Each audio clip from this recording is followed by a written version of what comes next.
ಓಂ ತತ್ಸತ್. ಎಲ್ಲರಿಗೆ ನಮಸ್ಕಾರ. ನಿನ್ನೆಯಿಂದ ಮಹಾಕವಿ ಭಟ್ಟಬಾಣನ ಪ್ರಸಿದ್ಧವಾದ ರಸ್ಯ ಕೃತಿ ಕಾದಂಬರಿಯ ಪರಿಚಯ ಮಾಡ್ಕೋತಾ ಇದ್ದೀವಿ. ನಿನ್ನೆ ಮೊದಲ ವಾಕ್ಯವನ್ನು ಓದಿದೆ, ಮತ್ತು ಬಾಣನ ಕೆಲವೊಂದು ವಿಷಯಗಳನ್ನು ಕೂಡ ನೋಡಿದ್ವಿ. ಅವನು ಹರ್ಷಚರಿತ ಮತ್ತು ಕಾದಂಬರಿ ಎರಡು ಗ್ರಂಥಗಳನ್ನು ಬರೆದಿದ್ದಾನೆ ಅಂತ ಹೇಳಿದೆ. ಗದ್ಯ ಗ್ರಂಥಗಳು ಎರಡು, ಗದ್ಯ ಕಾವ್ಯಗಳು. ಆ ಗದ್ಯ ಕಾವ್ಯಗಳಲ್ಲಿ ಕಾದಂಬರಿಯನ್ನು ಕಥಾ ಅಂತ ಕರೀತಾರೆ, ಹರ್ಷಚರಿತವನ್ನು ಆಖ್ಯಾಯಿಕ ಅಂತ ಹೇಳ್ತಾರೆ. ಎಲ್ಲಿ ಕಥಾನಾಯಕ ತಾನೇ ತನ್ನ ಕಥೆಯನ್ನು ಹೇಳ್ಕೊಳ್ತಾನೋ ಅದು ಆಖ್ಯಾಯಿಕೆ, ಎಲ್ಲಿ ಕವಿ ಹೇಳ್ತಾನೋ ಅದು ಕಥೆ ಅಂತ. ಅಂಥ ದೊಡ್ಡ ವ್ಯತ್ಯಾಸ ಏನೂ ಇಲ್ಲ. ಏನಂದರೆ ಇದು ಆಧುನಿಕ ಕಾದಂಬರಿಗಳಲ್ಲಿ ಕೂಡ ನಾವು ನೋಡ್ತೀವಿ. ಕಥಾನಾಯಕನೋ ಅಥವಾ ಮುಖ್ಯ ಪಾತ್ರಗಳು ತಾವಾಗಿ ತಾವೇ ಹೇಳ್ಕೊಳ್ತಾ ಬರುವುದಾದರೆ ಇಡೀ ಕೃತಿ ಆ ಸಂದರ್ಭದಲ್ಲಿ ಅದನ್ನು ಆಖ್ಯಾಯಿಕಾ ರೂಪದ್ದು ಅಂತ. ಹಾಗಲ್ಲದೆ ಕೃತಿಕಾರನೇ ನಿರೂಪಣೆ ಮಾಡಿಕೊಂಡು ಹೋದಾಗ ಕಥಾ ಅನ್ನುವಂಥದ್ದು. ನಮ್ಮಲ್ಲಿ ಈ ಸಣ್ಣ ಕತೆ ಅಂತ ಏನು ಹೇಳ್ತೀವಿ, ಶಾರ್ಟ್ ಸ್ಟೋರಿ ಅನ್ನುವಂತೆ ಅದಕ್ಕೆ ಪ್ರತ್ಯೇಕವಾದ ಅಭಿಧಾನ ಇಲ್ಲ. ಆದರೆ ಪಂಚತಂತ್ರದಲ್ಲಿ ಬರುವಂಥ ಕಥೆಗಳಿರ್ಬೋದು ಅಥವಾ ಬೃಹತ್ ಕಥೆಯ ಕಥೆಗಳು, ಇವೆಲ್ಲವೂ ಕಥಾ ಅಂತಲೇ ಇವೆ. ದೀರ್ಘಕಥಾ, ಲಘು ಕಥಾ ಅಂತ ಈಚೆಗೆ ಎಲ್ಲ ಮಾಡಿಕೊಂಡಿದ್ದಾರೆ ಹೆಸರುಗಳನ್ನು. ಅದೇನು ತೊಂದರೆ ಇಲ್ಲ. ಆಧುನಿಕ ಕಥಾ ಸಾಹಿತ್ಯದ ಎಷ್ಟೋ ಯುಕ್ತಿಗಳು, ತಂತ್ರಗಳು, ರಚನಾ ಕ್ರಮಗಳನ್ನೆಲ್ಲ ನಮ್ಮ ಭಾರತೀಯ ಕಥಾಶಿಲ್ಪದಲ್ಲಿಯೇ ಸಾಕಷ್ಟು ನಾವು ನೋಡ್ತೀವಿ.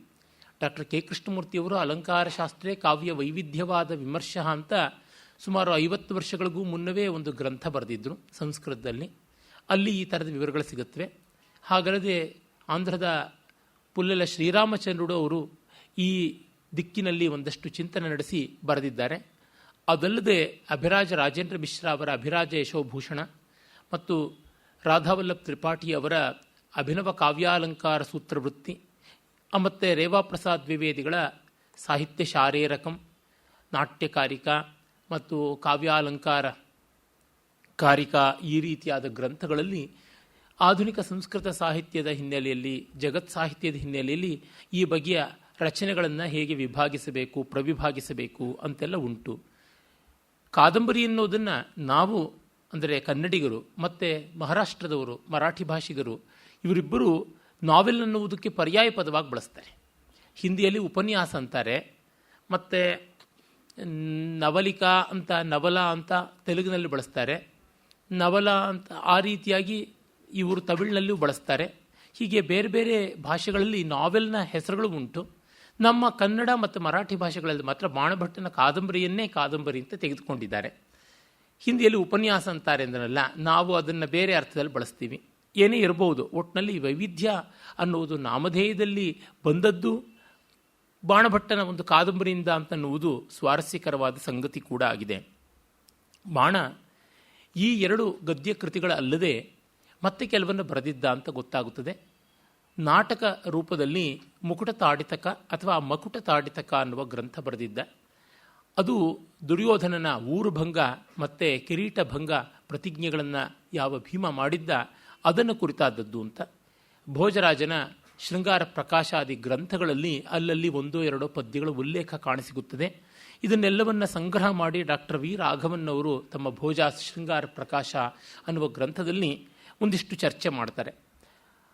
ಆಮೇಲೆ ಅನೇಕರು ಪಾರ್ವತಿ ಪರಿಣಯ ಅನ್ನುವ ಒಂದು ನಾಟಕ ಇವನದೇ ಆಗಿದೆ ಅಂತ ಭ್ರಮಿಸಿದ್ರು. ಆದರೆ ಆಮೇಲೆ ಅದು ಗೊತ್ತಾಗಿದೆ, ಅದು ಅಭಿನವ ಭಟ್ಟಬಾಣ ಅಥವಾ ವಾಮನ ಭಟ್ಟಬಾಣ ಅಂತ ಹೆಸರಾದವನು. ಅವನು ಬರೆದದ್ದು 15ನೇ ಶತಾಬ್ದದಲ್ಲಿದ್ದವನು.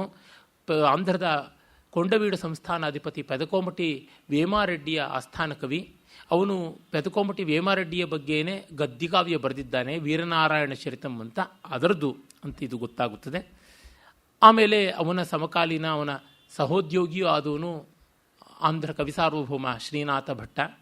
ಅದಲ್ಲದೆ ಕಾದಂಬರಿ ನಾಟಕ ಅಂತ ಈ ಬಾಣಭಟ್ಟನ ಅಂದರೆ ಅಭಿನವ ಬಾಣಭಟ್ಟ ಅಂತ ಹೆಸರಾದ ವಾಮನ ಭಟ್ಟನ ಜೊತೆಗಾರ ಒಬ್ಬ ಇದ್ದ, ನರಸಿಂಹ ಭಟ್ಟ ಅಂತ. ಅವನು ಕಾದಂಬರಿ ನಾಟಕ ಅಂತ ಅನ್ನೋದನ್ನು ಬರೆದಿದ್ದಾನೆ. ಹೀಗೆ ನಾಟಕ ರೂಪದಲ್ಲಿ ಕಾದಂಬರಿ ಅವತರಿಸಿತು ಅಂತ ನಮಗೆ ಗೊತ್ತಾಗುತ್ತದೆ. ಆ ಒಬ್ಬ ನರಸಿಂಹ ಭಟ್ಟನ ಅಣ್ಣ ವಿಶ್ವೇಶ್ವರ ಅಂತನ್ನೋನು ಚಮತ್ಕಾರ ಚಂದ್ರಿಕಾ ಅಂತ ಗ್ರಂಥ ಬರೆದ. ಅದು ಆಂಧ್ರ ಪ್ರದೇಶದ ಮತ್ತೊಂದು ಸಂಸ್ಥಾನ ರಾಜವೀಡು ಅಂತಿದೆ, ಅಲ್ಲಿ ಅವನು ಅದನ್ನು ಹೆಚ್ಚಾಗಿ ಆಧರಿಸಿಕೊಂಡೇ ಜಗನ್ನಾಥ ಪಂಡಿತರಾಜ ರಸಂಗಾಧರದ ಅನೇಕ ಯುಕ್ತಿಗಳನ್ನು ಪ್ರತಿಪಾದನೆ ಮಾಡಿದ್ದಾನೆ.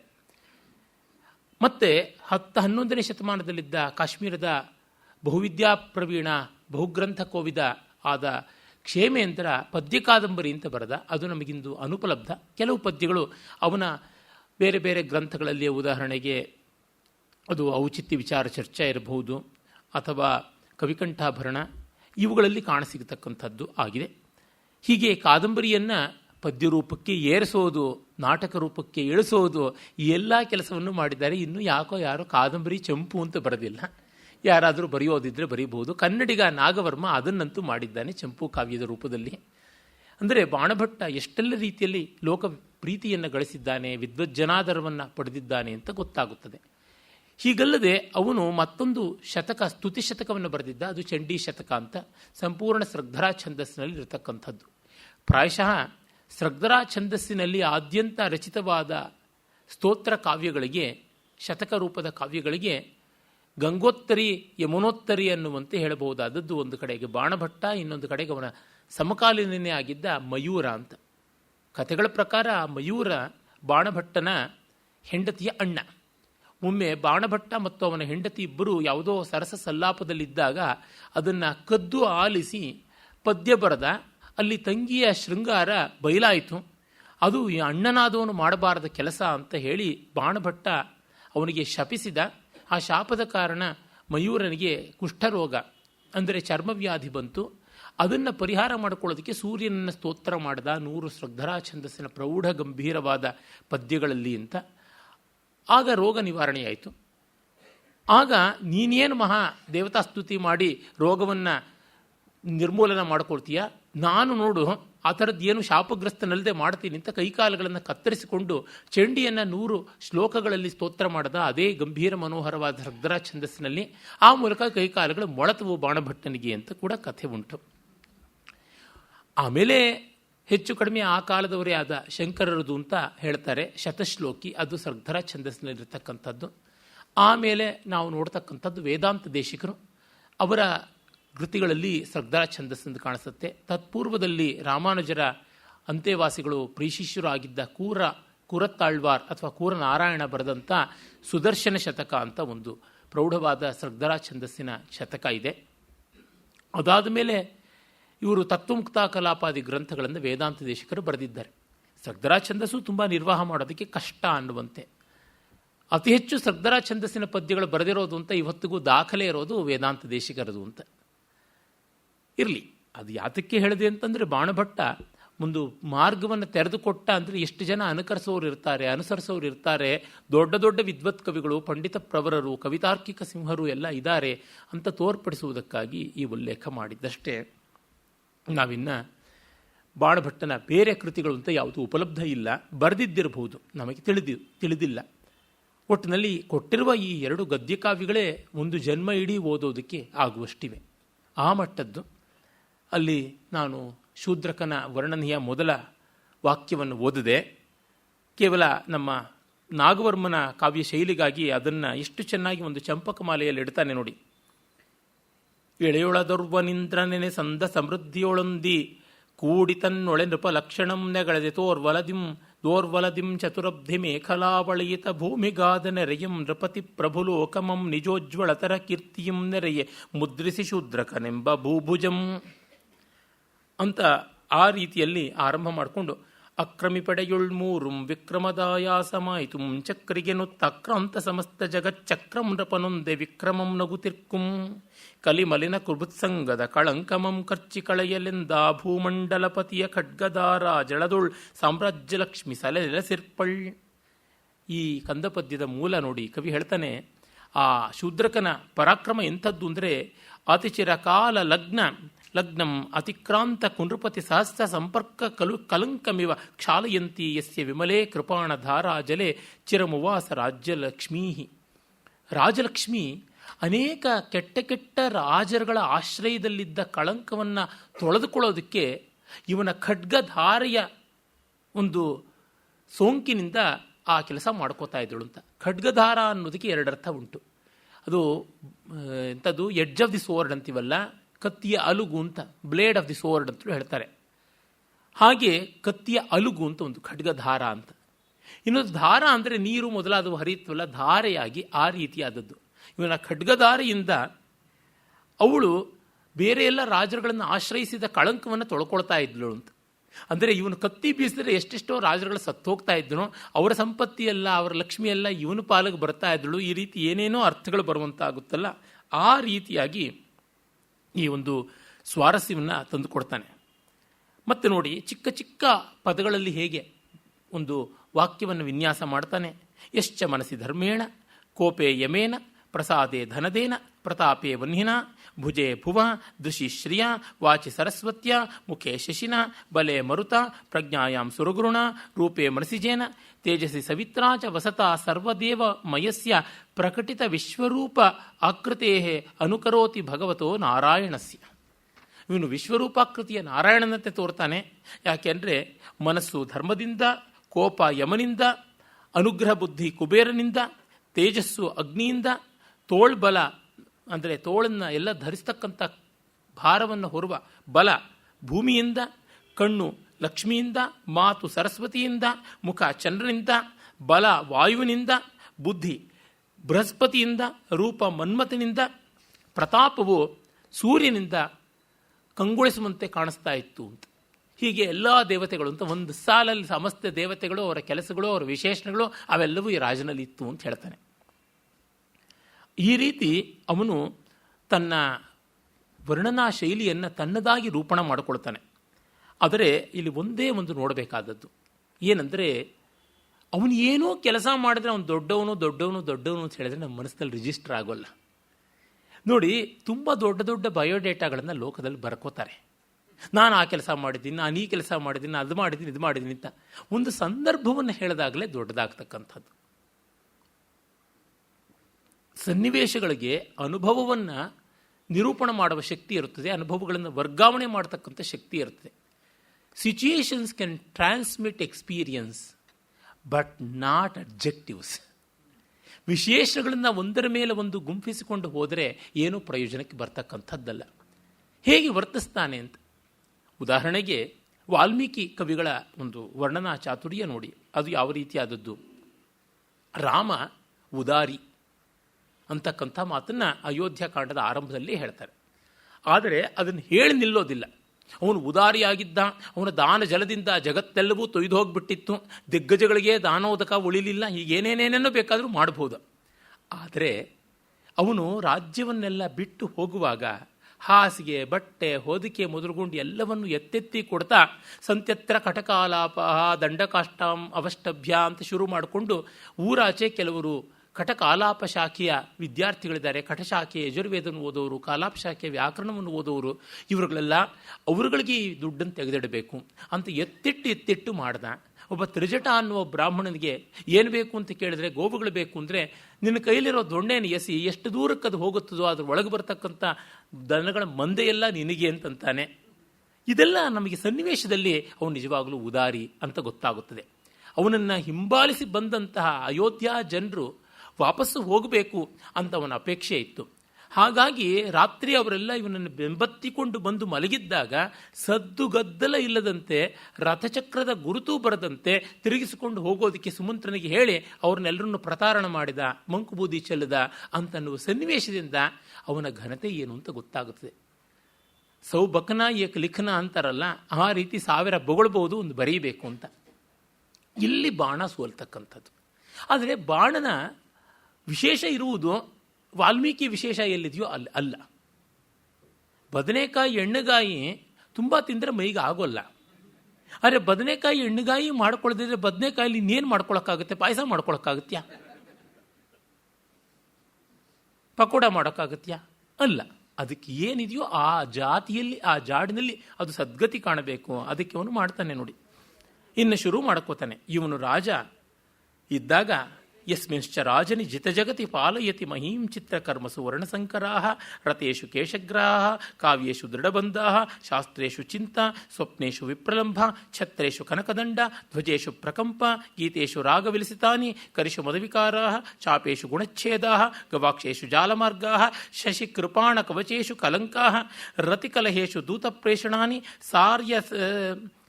ಶಾರ್ಯಕ್ಷೇಷು ಶೂನ್ಯಗ್ರಹ ನ ಪ್ರಜಾನಾಂ ಆಸನ್. ಇಲ್ಲಿ ಪರಿಸಂಖ್ಯಾಲಂಕಾರ. ಇವನು ರಾಜನಾಗಿದ್ದಾಗ, ಜಗತ್ತನ್ನೆಲ್ಲ ಗೆದ್ದು ಪಾಲಿಸ್ತಾ ಇದ್ದಾಗ ವರ್ಣಸಂಕರ ಅನ್ನೋದು ಕೇವಲ ಪೇಂಟಿಂಗ್, ಚಿತ್ರಕರ್ಮದಲ್ಲಿ ಇತ್ತು ಅಂತ. ಒಂದು ಬಣ್ಣ ಇನ್ನೊಂದು ಬಣ್ಣ ಬೆರೆಸ್ತಕ್ಕಂಥದ್ದು. ಈ ಕಾಲದಲ್ಲಿ ವರ್ಣಸಂಕರ ಒಂದು ಗುಣವಾಗಿದೆ, ಸಮಾಜದ ಗುಣವಾಗಿದೆ. ಆ ಕಾಲದಲ್ಲಿ ಸಮಾಜದ ದೋಷವಾಗಿತ್ತು. ವರ್ಣಸಂಕರವಿಲ್ಲದೆ ಸಮಾಜವನ್ನು ಕಾಪಾಡೋದು ರಾಜನ ಕರ್ತವ್ಯ ಅಂತಿತ್ತು. ಹಾಗಾಗಿ ಅವನ ಕಾಲದ ಸ್ಟ್ಯಾಂಡರ್ಡ್ಸ್ಗೆ ಅವನು ಬರಿತಾ ಇದ್ದಾನಲ್ವ. ಅದರ ಚಮತ್ಕಾರ ನೋಡಿ. ವರ್ಣಸಂಕರ ಕೇವಲ ಚಿತ್ರದಲ್ಲಿತ್ತು ಅಂತ. ಈ ಐಟಮನ್ನು ಇಟ್ಟುಕೊಂಡು ಮುಂದಿನ ಕವಿಗಳು ಎಷ್ಟು ಜನ ಇದೇ ಥರ ವಾಕ್ಯಗಳನ್ನು ಬರೆದಿದ್ದಾರೆ. ಕನ್ನಡದಲ್ಲಿ ಎಷ್ಟು ಚಂಪು ಕವಿಗಳು ಹೀಗೆ ಬರೆದಿದ್ದಾರೆ ಅಂದರೆ, ಬಾಣಭಟ್ಟ ಒಂದೊಂದು ಸಣ್ಣ ಪುಟ್ಟ ಮುತ್ತುಗಳನ್ನು ಉದುರಿಸಿದ್ರೆ ಅವರು ಅದರ ಡೂಪ್ಲಿಕೇಟ್ಗಳನ್ನು ಎಷ್ಟು ಮಾಡಿಕೊಂಡು ಹಾರಗಳನ್ನು, ಕೆಯ್ಯೂರುಗಳನ್ನು, ಕಿರೀಟಗಳನ್ನು ಕಲ್ಪಿಸಿಕೊಂಡಿದ್ದಾರೆ ಅನ್ನೋದು ನಮಗೆ ಗೊತ್ತಾಗುತ್ತದೆ. ಇನ್ನು ತಲೆಗೂದಲು ಹಿಡಿದು ಶಿರಶ್ಛೇದನ ಮಾಡೋದು ಉಂಟಲ್ಲ, ಆಲ್ಕೈದಾದವ್ರು ಮಾಡೋ ತರಹ, ಅದು ಮಾಡ್ತಾ ಇಲ್ಲ. ಕೇಶಗ್ರಹ ಇದ್ದಿದ್ದು ಪ್ರೀತಿಯಲ್ಲಿ ಅಂತ. ಬಾಣಭಟ್ಟ ತುಂಬ ಸೂಕ್ಷ್ಮ.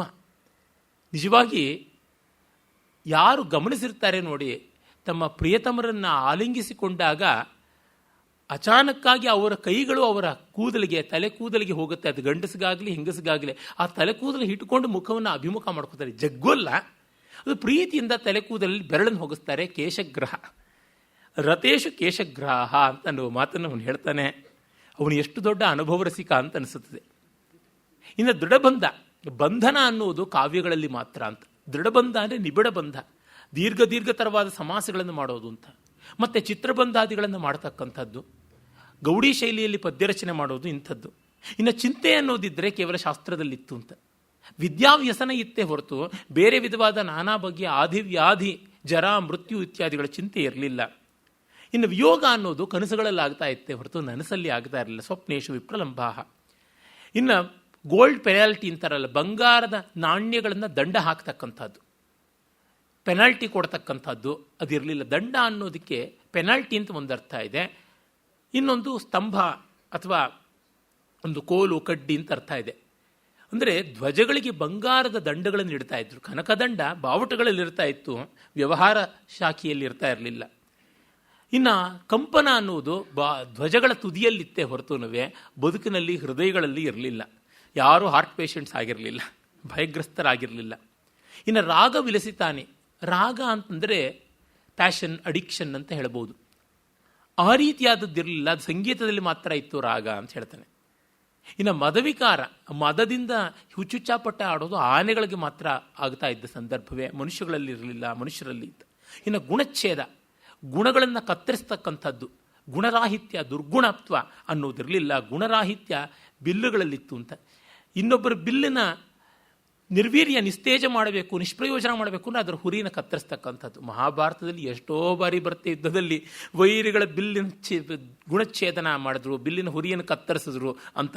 ಆ ರೀತಿಯಾಗಿ ಆಮೇಲೆ ಇನ್ನು ಜಾಲಮಾರ್ಗ, ವಂಚನೆಯ ದಾರಿ ಅನ್ನೋದು ಗವಾಕ್ಷಗಳಲ್ಲಿತ್ತು ಅಂತ. ಜಾಲಮಾರ್ಗ ಅಂತಂದರೆ ಜಾಲರಂಧ್ರ ಮಾರ್ಗ, ಸಣ್ಣ ಸಣ್ಣ ಸಣ್ಣ ಸಣ್ಣ ಕಂಡಿಗಳು, ಆ ಮೂಲಕ ಗಾಳಿ ಬೆಳಕು ಬರುವುದು ಹಿಂದಿನ ಒಂದು ಗೃಹ ನಿರ್ಮಾಣದ ಅಥವಾ ಭವನ ನಿರ್ಮಾಣ, ಕಟ್ಟಡಗಳನ್ನು ನಿರ್ಮಾಣ ಮಾಡುವ ಕ್ರಮ ಆಗಿತ್ತು. ಆ ಜಾಲರಂಧ್ರ ಏನಿದೆ, ಜಾಲಮಾರ್ಗ, ಅದು ಮನೆಗಳಲ್ಲಿ ಗವಾಕ್ಷಗಳಲ್ಲಿತ್ತೇ ಹೊರತುನುವೆ ಜನರ ವರ್ತನೆಯಲ್ಲಿರಲಿಲ್ಲ. ಶಶಿಕೃಪಾಣ ಕವಚೇಶು ಕಲಂಕಾಹ. ಇನ್ನು ಮಾಲಿನ್ಯ ಅನ್ನೋದಿದ್ದರೆ ಕಬ್ಬಿಣದಿಂದ ನಿರ್ಮಿತವಾದ ಕವಚಗಳಲ್ಲಿ, ಕತ್ತಿಗಳಲ್ಲಿ ಮತ್ತು ಆಕಾಶದ ಚಂದ್ರನಲ್ಲಿ ಕಳಂಕ ರೂಪದಿಂದ ಇತ್ತು, ಯಾರ ಚರಿತ್ರೆಯಲ್ಲೂ ಇರಲಿಲ್ಲ. ಇನ್ನು ದೂತರನ್ನು ಕಳಿಸ್ತಕ್ಕಂಥದ್ದು, ಸಂಧಾನ ಮಾಡ್ಕೊಳ್ಳೋದು ಅಂದರೆ ಜಗಳ ಆಗೋದು ಅದಕ್ಕಿಂತ ಮುಂಚೆ, ಅದು ಎಲ್ಲೂ ಇರಲಿಲ್ಲ. ಕೇವಲ ಪ್ರಣಯಿಗಳು ತಮ್ಮ ಮಧ್ಯೆ ಪ್ರತಿ ಸಂದೇಶಕ್ಕಾಗಿ ದೂತರನ್ನು ಕಳಿಸ್ತಾ ಇದ್ರು. ಇನ್ನು ಖಾಲಿ ಮನೆಗಳಿದ್ದಿದ್ದು ಎಲ್ಲಿ? ಕೇವಲ ಚೌಕಾಬಾರ, ಪಗಡೆ ಆಟಗಳಲ್ಲಿ. ಶಾರಿ ಅಕ್ಷ ಕೇಲೀಶು ಶೂನ್ಯಗ್ರಹ, ಬಹಳ ಸೊಗಸಾದದ್ದು. ಸುಬಂಧುವು ಈ ಥರದ್ದು ಶ್ಲೇಷಗಳನ್ನು ಮಾಡ್ತಾನೆ. ಅವನು ವಾಸುದತ್ತ ಅನ್ನುವ ಬಾಣಭಟ್ಟನ ಸ್ವಲ್ಪ ಹಿರಿಯ ಸಮಕಾಲೀನ ಅವನ ಕಾವ್ಯದಲ್ಲಿ. ಮುಂದೆ ಬೇರೆಯವರು ಯಥೇಚ್ಛವಾಗಿ ಇದನ್ನೆಲ್ಲ ಬಳಸ್ಕೊಂಡಿದ್ದಾರೆ. ಎಲ್ಲಿವರೆಗೂ ಅಂದರೆ ಇವುಗಳನ್ನು ಬಿಟ್ಟು ಆಚೆಗೆ ಹೋಗೋಕ್ಕಾಗದೇ ಇರೋಷ್ಟರ ಮಟ್ಟಿಗೆ ಬಾಣ ಪ್ರಭಾವಿಸಿಬಿಟ್ಟಿದ್ದಾನೆ. ನೋಡಿ, ಖಾಲಿ ಮನೆ ಇರುವುದು ಒಳ್ಳೆಯ ನಾಡಿನ ಲಕ್ಷಣ ಅಲ್ಲ. ಹಾಳೂರು ಅಂತಂದರೆ ಹೇಗೆ? ಮನೆಗಳಿವೆ, ಆದರೆ ಜನಗಳಿಲ್ಲ ಅಂತ. There are houses but not homes. Home ಅಂದರೆ ಮನುಷ್ಯರು ವಾಸ ಮಾಡಿ ಸಂಸಾರ ಇದ್ದು ಅಲ್ಲಿ ಜೀವಂತಿಕೆಯನ್ನು ತಂದುಕೊಡೋದು. ಹೌಸಸ್ ಅಂತಂದರೆ ಬರೀ ಬ್ರಿಕ್ ಮಾರ್ಟರ್ ಕನ್ಸ್ಟ್ರಕ್ಷನ್, ಎಡ್ಡಿಫೈಸ್ ಅಷ್ಟೇ. ಇದು ಸ್ವಾರಸ್ಯ.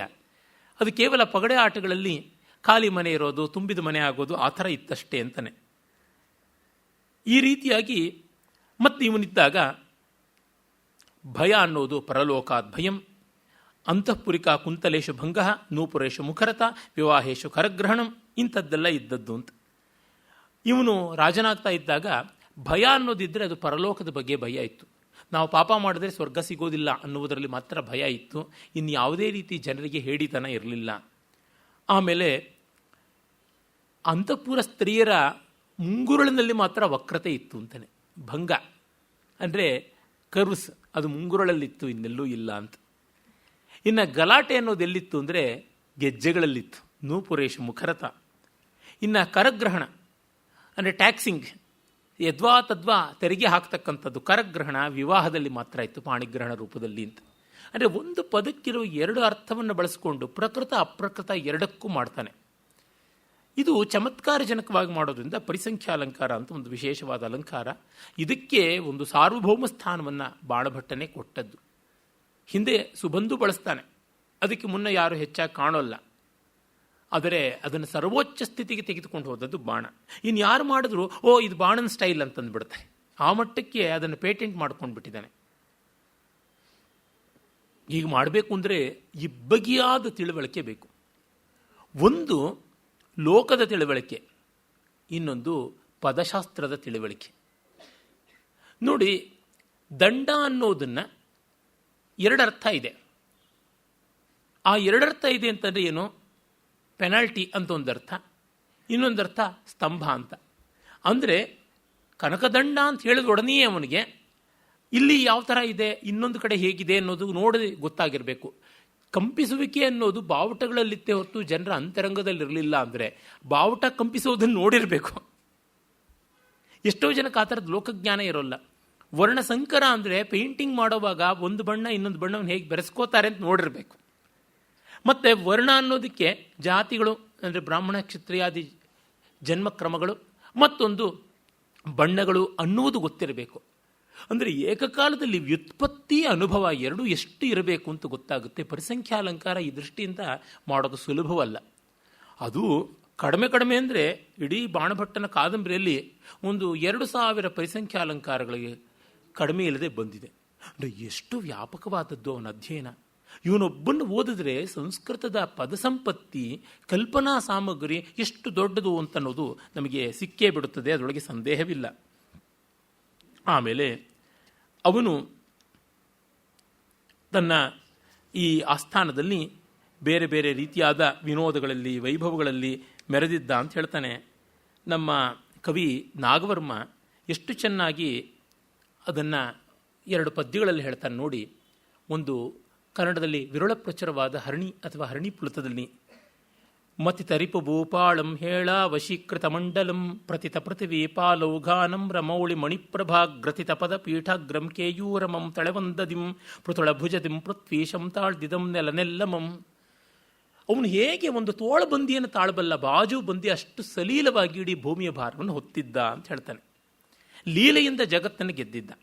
ಹಾಗೆ ಮಾಡಿದ ಮೇಲಿಂದ ಇನ್ನು ಉಳಿಯೋದೇನು? ನಾವು ತುಂಬ ಕೆಲಸ ಮಾಡಿ ಬೇಕಾದಷ್ಟು ಅನುಕೂಲತೆಗಳನ್ನು ಸಂಪಾದಿಸ್ಕೊಂಡ ಮೇಲೆ ನಮಗೆ ತುಂಬ ಸಮಯ ಉಳಿಯುತ್ತದೆ, ಸಂಪತ್ತಿ ಇರುತ್ತದೆ. ಆಗ ಒಳ್ಳೆಯ ಕಾಲಕ್ಷೇಪ ವಿನೋದ ವಿಧಾನಗಳು ಇಲ್ಲದೇ ಇದ್ದರೆ ನಮ್ಮ ವಿರಾಮವೇ ನಮಗೆ ನರಕ ಆಗಿಬಿಡುತ್ತೆ. ತುಂಬ ಜನಕ್ಕೆ ಅದು ಸಂಪಾದಿಸಬೇಕು, ಇದು ಸಂಪಾದಿಸಬೇಕು ಅಂತೆಲ್ಲ ಅಂತಾರೆ. ಆಮೇಲೆ ಎಂಜಾಯ್ ಮಾಡಬೇಕು ಅಂತಾರೆ. ಏನು ಎಂಜಾಯ್ ಮಾಡ್ತೀರಾ? ಪಾಸ್ಬುಕ್ಕನ್ನು ನೋಡೋದೆ, ಅಥವಾ ಫಿಕ್ಸೆಡ್ ಡೆಪಾಸಿಟ್ ಸರ್ಟಿಫಿಕೇಟ್ಗಳನ್ನು ನೋಡೋದೆ, ಸ್ಟಾಕ್ ಮಾರ್ಕೆಟಲ್ಲಿ ಓಡಾಡೋದೆ, ಅಥವಾ ಹೋಗ್ಬಿಟ್ಟಿದ್ರು ಬ್ಯಾಂಕ್ ಲಾಕರ್ಗಳನ್ನು ತೆಗೆದು ಮುಚ್ಚಿ ಮಾಡೋದೆ, ಅಥವಾ ಮನೆ ಒಳಗಡೆನೇ ಇಟ್ಕೊಂಡಿರ್ತಕ್ಕಂಥ ದುಡ್ಡು, ಕಾಸು, ಒಡವೆ ಇತ್ಯಾದಿಗಳನ್ನು ಮತ್ತೆ ತೆಗೆದು ನೋಡೋದು, ಮತ್ತೆ ಮುಚ್ಚಿಡೋದು, ಇದನ್ನು ಮಾಡೋದು. ಹಾಗಿಲ್ಲ, ಟಿ ವಿ ನೋಡ್ತೀವಿ, ಸಿನಿಮಾ ನೋಡ್ತೀವಿ ಅಂದರೆ ಅದು ಪ್ಯಾಸಿವ್ ಎಂಟರ್ಟೈನ್ಮೆಂಟು. ನೀವು ನೋಡ್ತೀರಾ, 1000 ಜನವೂ ನೋಡ್ತಾರೆ, ಏನು ವ್ಯತ್ಯಾಸ ಇದೆ ಅದರೊಳಗೆ? ನಾವೇನಾದರೂ ಮಾಡಿ ನೋಡಬೇಕು ಅಂತ ಅನಿಸುತ್ತೆ. ಹಾಗಾದಾಗ ಆ್ಯಕ್ಟಿವ್ ಎಂಗೇಜ್ಮೆಂಟ್, ಆ್ಯಕ್ಟಿವ್ ಎಂಟರ್ಟೈನ್ಮೆಂಟ್ ಅಂತ ಬರುತ್ತೆ. ಆ ಸಂದರ್ಭಕ್ಕಾಗಿ ಒಂದಷ್ಟು ಲಲಿತ ಕಲೆಗಳನ್ನು, ಸಾಹಿತ್ಯಾದಿ ವಿದ್ಯಾ ವಿನೋದಗಳನ್ನು ಅಭ್ಯಾಸ ಮಾಡಿರಬೇಕು. ಅದನ್ನು ಇವನು ಮಾಡ್ತಾ ಇದ್ದ. ಬಾಣಭಟ್ಟನಿಗಿಂತ ಚೆನ್ನಾಗಿ ಅದನ್ನು ಛಂದೋಬದ್ಧ ಮಾಡಿದ್ದಾನೆ ನಮ್ಮ ನಾಗವರ್ಮ 2 ಪೃಥ್ವಿ ಛಂದಸ್ಸಿನ ಪದ್ಯಗಳಲ್ಲಿ. ಅದೊರ್ಮೆ ಕಲವಾದ್ಯದಿಂ ಸರಸವಾದ ಗೀತಂಗಳಿಂ ದದೊರ್ಮೆ ಮೃದು ಪಂಚಮಾಂಚಿತ ವಿಪಂಚಿಕಾ ನಾದದಿಂ ಅದೊರ್ಮೆ ರಸಭಾವ ಕಂಚುಕಿತ ಚಿತ್ರಕರ್ಮಂಗಳಿಂ ಅದೊರ್ಮೆ ವಿವಿಧ ಪ್ರಕಾರ ಮೃಗ ವಿನೋದಂಗಳಿಂ ಅದೊರ್ಮೆ ನವಕಾವ್ಯಬಂಧ ರಚನಾ ವಿಶೇಷಂಗಳಿಂ ಅದೊರ್ಮೆ ವರವೀರ ಅದೊರ್ಮೆ ವರವೀರ ವಿಶ್ರುತ ಕಥಾ ಪುರಾಣಂಗಳಿಂ ಅದೊರ್ಮೆ ಮುನಿಮಂಡಲೀ ಪದಪಯೋಜ ಶುಶ್ರೂಷಯಿಂ ವಿದಗ್ಧ ಜನವಲ್ಲಭಂ ಕಳವ ನಿಂತು ಪೊಳ್ತಂ ದೃಪಂ. 8 ಸಾಲಲ್ಲಿ ಹೇಳಿಬಿಟ್ಟ. ಅದೊರ್ಮೆ ಕಲವಾದ್ಯದಿಂ ಸರಸವಾದ ಗೀತಂಗಳಿಂ. ಕೆಲವೊಮ್ಮೆ ವಾದ್ಯ ನುಡಿಸ್ತಾ ಇದ್ದ, ಕೆಲವೊಮ್ಮೆ ಹಾಡುಗಳನ್ನು ಹೇಳ್ತಿದ್ದ, ಕೇಳ್ತಿದ್ದ, ಕೆಲವೊಮ್ಮೆ ತಾನೇ ವೀಣೆಯನ್ನು ತೆಗೆದುಕೊಂಡು ಮೃದು ಪಂಚಮಾಂಚಿತ ವಿಪಂಚಿಕಾ ನಾದದಿಂದ. ಅದೊರ್ಮೆ ಮೃದು ಪಂಚಮಾಂಚಿತ ವಿಪಂಚಿಕಾ ನಾದ, ಪಂಚಮಾಂಚಿತ ವಿಪಂಚಿಕಾ ನಾದ. ಆ ಬಿಂದುಪೂರ್ವಕವಾದ ಚಕಾರ ಪ್ರಯೋಗ ಹೇಗಿದೆ ನೋಡಿ. ಮೊನ್ನೆ ದಿವಸ ಲಕ್ಷ್ಮೀನಾರಾಯಣ ಭಟ್ರು ರಮಣೀಯಾರ್ಥ ಪ್ರತಿಪಾದಕವಾದ ಪದವೂ ಇರಬೇಕು, ಕಲ್ಪನಾಶಾಲೀನವಾದಂಥ ಅರ್ಥವೂ ಇರಬೇಕು ಕಾವ್ಯಕ್ಕೆಂದರು. ಇಲ್ಲಿ ಕಾಣಿಸುತ್ತೆ. ಅದೊರ್ಮೆ ರಸಭಾವ ಕಂಚುಕಿತ ಚಿತ್ರಕರ್ಮಂಗಳಿ. ರಸಭಾವಗಳು ದೇದೀಪ್ಯಮಾನವಾಗಿ ತೋರುವಂತೆ ಚಿತ್ರ ಬರೆಯಬೇಕು ಅಂತ. ರಸಚಿತ್ರ ಅಂತ ವಿಷ್ಣು ಧರ್ಮೋತ್ತರ ಪುರಾಣ ಚಿತ್ರಸೂತ್ರಾಧ್ಯಾಯದಲ್ಲಿ ಹೇಳುತ್ತದೆ. ರಸಚಿತ್ರ, ವಿದ್ಧಚಿತ್ರ, ಅವಿದ್ಧ ಚಿತ್ರ, ನಾಗರ ಚಿತ್ರ, ವೈಣಿಕ ಚಿತ್ರ ಅಂತೆಲ್ಲ 6 ಬಗೆಯ ಚಿತ್ರ ಪ್ರಕಾರಗಳು ಅಂತ. ರಸಚಿತ್ರ ಅಂತಂದರೆ ಯಾವುದು ಕಲ್ಪನೆಯಿಂದ ಸಮೃದ್ಧವಾಗಿರುತ್ತದೆ, ರೇಖೆ ವರ್ಣ ವಿನ್ಯಾಸಗಳಿಂದ ಸೊಗಸಾಗಿರ್ತದೆ, ಅಂಥದ್ದನ್ನು ರಸಚಿತ್ರ ಅಂತೀವಿ. ನಾಗರ ಚಿತ್ರ ಅಂದರೆ ನಯ ನಾಜೂಕಿನ ಚಿತ್ರವಾದದ್ದು. ವೈಣಿಕ ಚಿತ್ರ ಅಂದರೆ ಬೆಡಗು ಬಿನ್ನಾಡುಗಳಿಂದ ಕೂಡಿರತಕ್ಕಂಥದ್ದು. ವಿದ್ಧ ಚಿತ್ರ ಅಂದರೆ ಗಾಢವಾದ ಬಣ್ಣಗಳಿಂದ, ಗಾಢವಾದ ಗೆರೆಗಳಿಂದ ಪರಿಣಾಮ ಬೀರುವಂತೆ ಇರತಕ್ಕಂಥದ್ದು. ಅವಿದ್ಧ ಚಿತ್ರ ಅಂದರೆ ಯಾವುದನ್ನು ಸಾಮಾನ್ಯವಾಗಿ ವಾಶ್ ಟೆಕ್ನಿಕ್ ಇತ್ಯಾದಿಯಲ್ಲೆಲ್ಲ ಲಲಿತವಾಗಿ ಲಘುವಾಗಿ ಒಂಥರ ತೆಳ್ಳಗಿರತಕ್ಕಂಥ ಪಾರದರ್ಶಕ ಬಣ್ಣಗಳನ್ನು ಬಳಸಿ ಮಾಡ್ತಕ್ಕಂಥದ್ದು. ಈ ಬಗೆಯದೆಲ್ಲನೂ ವೆಸ್ಟಲ್ಲಿ ಕೂಡ ನಾವು ಆ ರೀತಿಯಾದಂಥದ್ದನ್ನು ಕಾಣ್ತೀವಿ. ಹೀಗೆ ಇರಲಿ. ಆಮೇಲೆ ಕೆಲವೊಮ್ಮೆ ಮೃಗೀಯ ವಿನೋದ, ಬೇಟೆ ಇತ್ಯಾದಿಗಳಿಂದ. ಬೇಟೆ ಎಲ್ಲ ಇವಾಗ ಆಡಬಾರ್ದಲ್ವೇ ಅಂದರೆ ಆಗ ಪ್ರಾಣಿಗಳು ಮನುಷ್ಯರಿಗಿಂತ ಜಾಸ್ತಿ ಸಂಖ್ಯೆಯಲ್ಲಿದ್ದವು, ಊರಿಗಿಂತ ಕಾಡು ಜಾಸ್ತಿ ಇತ್ತಪ್ಪ, ಅದಕ್ಕೆ ಬಾಣಭಟ್ಟನ ಮೇಲೆ ಕತ್ತಿ, ತುಪಾಕಿ, AK-47 ಎಲ್ಲ ತೊಗೊಂಡು ಬರಬೇಡಿ ಅಂತ ಹೇಳಬೇಕಾಗುತ್ತದೆ. ಯಾಕೆಂದರೆ ಯಾವುದೋ ಕಾಲದ ಕಾವ್ಯವನ್ನು ಓದುವಾಗ ಈ ಹೊತ್ತಿನ ಮೌಲ್ಯಗಳನ್ನು ಅಲ್ಲಿ ಅನ್ವಯಿಸಬಾರದು. ಸಾರ್ವತ್ರಿಕವಾದ ಮೌಲ್ಯಗಳು ಯಾವಿವೆ ಅವನ್ನು ನಾವು ತೆಗೆದುಕೊಳ್ಬೇಕು. ಮತ್ತು ನವಕಾವ್ಯ ಬಂಧ ರಚನಾ ವಿಶೇಷಗಳಿಂದ ಹೊಸ ಹೊಸ ಕಾವ್ಯ ರಚನೆಯನ್ನು ಮಾಡ್ತಾ ಇದ್ದಂತೆ. ಮತ್ತು ವರವೀರ ವಿಶ್ರುತ ಕಥಾ ಪುರಾಣಗಳಿಂದ ಇತಿಹಾಸ ವೀರರು, ಪ್ರಾಚೀನ ಮಹಾರಾಜರು ಇಂಥವರ ಪುರಾಣ ಕಥೆ, ಆಖ್ಯಾಯಿಕೆ ಮೊದಲಾದವುಗಳಿಂದ ಕೇಳಿ ಸಂತೋಷ ಪಡ್ತಾ ಇದ್ದ. ಇನ್ನು ಕೆಲವೊಮ್ಮೆ ಮುನಿಮಂಡಲಿ ಪಯೋಜ ಶುಶ್ರೂಷೆಯಿಂದ, ಮಂಡಲಿ ಪದಪಯೋಜ ಶುಶ್ರೂಷೆ, ಆ ಪದಪಯೋಜ ಶುಶ್ರೂಷೆ ಪಾದಪದ್ಮಗಳನ್ನು ಆರಾಧಿಸಿ ತತ್ವಾದಿಗಳನ್ನು ಕೇಳುವ ಬಯಕೆಯಿಂದ ವಿದಗ್ಧ ಜನವಲ್ಲಭಂ, ವಿದ್ವದ್ ರಸಿಕರ ಸಮೂಹದಲ್ಲಿಯೇ ನಿಲ್ಲಬಲ್ಲವನು, ಅವರ ಮನ ಗೆಲ್ಲಬಲ್ಲವನು, ಅವನು ಹೀಗೆ ಹೊತ್ತನ್ನು ಕಳೀತಾ ಇದ್ದ ಅಂತ ಹೇಳ್ತಾನೆ. ಅದನ್ನು ಬಾಣಭಟ್ಟ